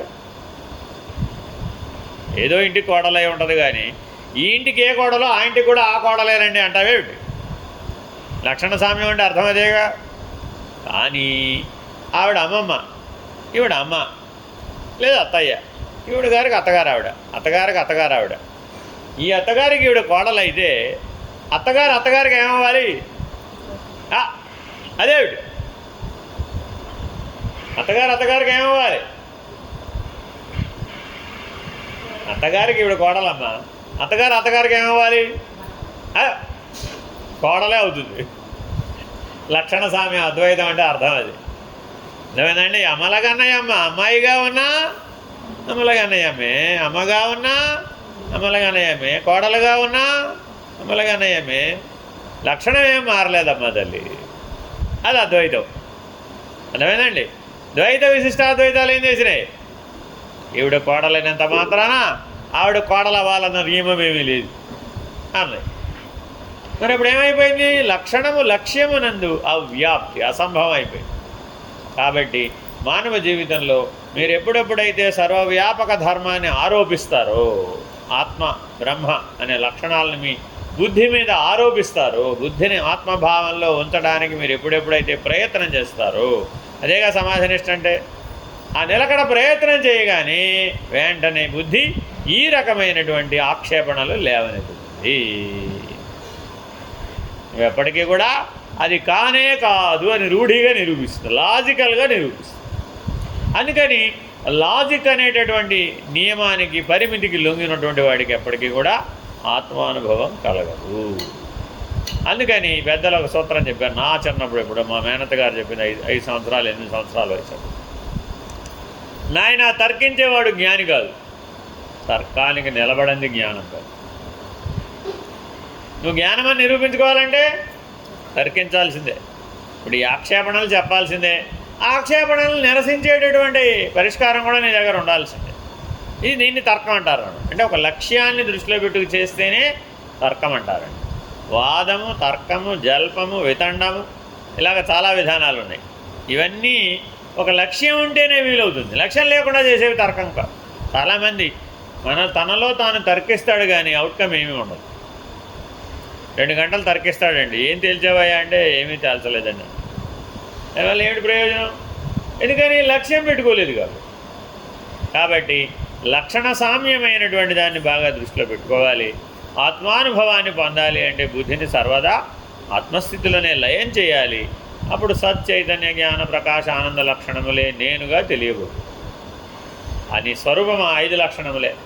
అది సర్వవ్యాపకమైన అవే లక్షణములు, పరిమితములైన అవే లక్షణములు. లక్షణంలో ఏ భేదం లేదు అని నీవు నీ బుద్ధిని ఓడించినప్పుడు మాత్రమే, సమాధినిష్ట ద్వారా వాసనాక్షయాన్ని పొందినప్పుడు మాత్రమే షడ్విధ సమాధి నిర్ణయంలో కూడా జరిగేది ఇదే. ఏమిటి షడ్విధ సమాధి నిర్ణయం? సంకల్పము, వికల్పము, షడ్విధ సమాధి నిర్ణయం. శబ్దానువిద్ధము, దృశ్యానువిద్ధము, అంతర్ సమాధి, బాహ్య సమాధి, సవికల్ప సమాధి, నిర్వికల్ప సమాధి. ఈ ఆరింటిలో కూడా బుద్ధిని ఓడించడం జరుగుతుంది. నీలో ఉన్న జీవభావం పూర్తిగా నశించిపోతుంది, వాసనాక్షయం పూర్తి అయిపోతుంది, మనోనాశం పూర్తి అయిపోతుంది. ఒక్కసారి మనోనాశం వాసనాక్షయం కనుక షడ్విధ సమాధినిష్ట ద్వారా ఎవరైతే పూర్తి చేస్తారో వాళ్ళే ఆత్మసాక్షాత్కార జ్ఞానంతో మేల్కొంటారు. అప్పుడు ఇక శాశ్వతమైనటువంటి ఆత్మానుభవంలోనే ఉంటాడు తప్ప ఏ రకమైన ఆక్షేపణ భేదాభేదములు ఏర్పడవు. అర్థమేనండి. హరి ఓం శ్రీ గురుభ్యో నమః. హరి ఓం నారాయణ నారాయణ. అయిందండి పాఠం.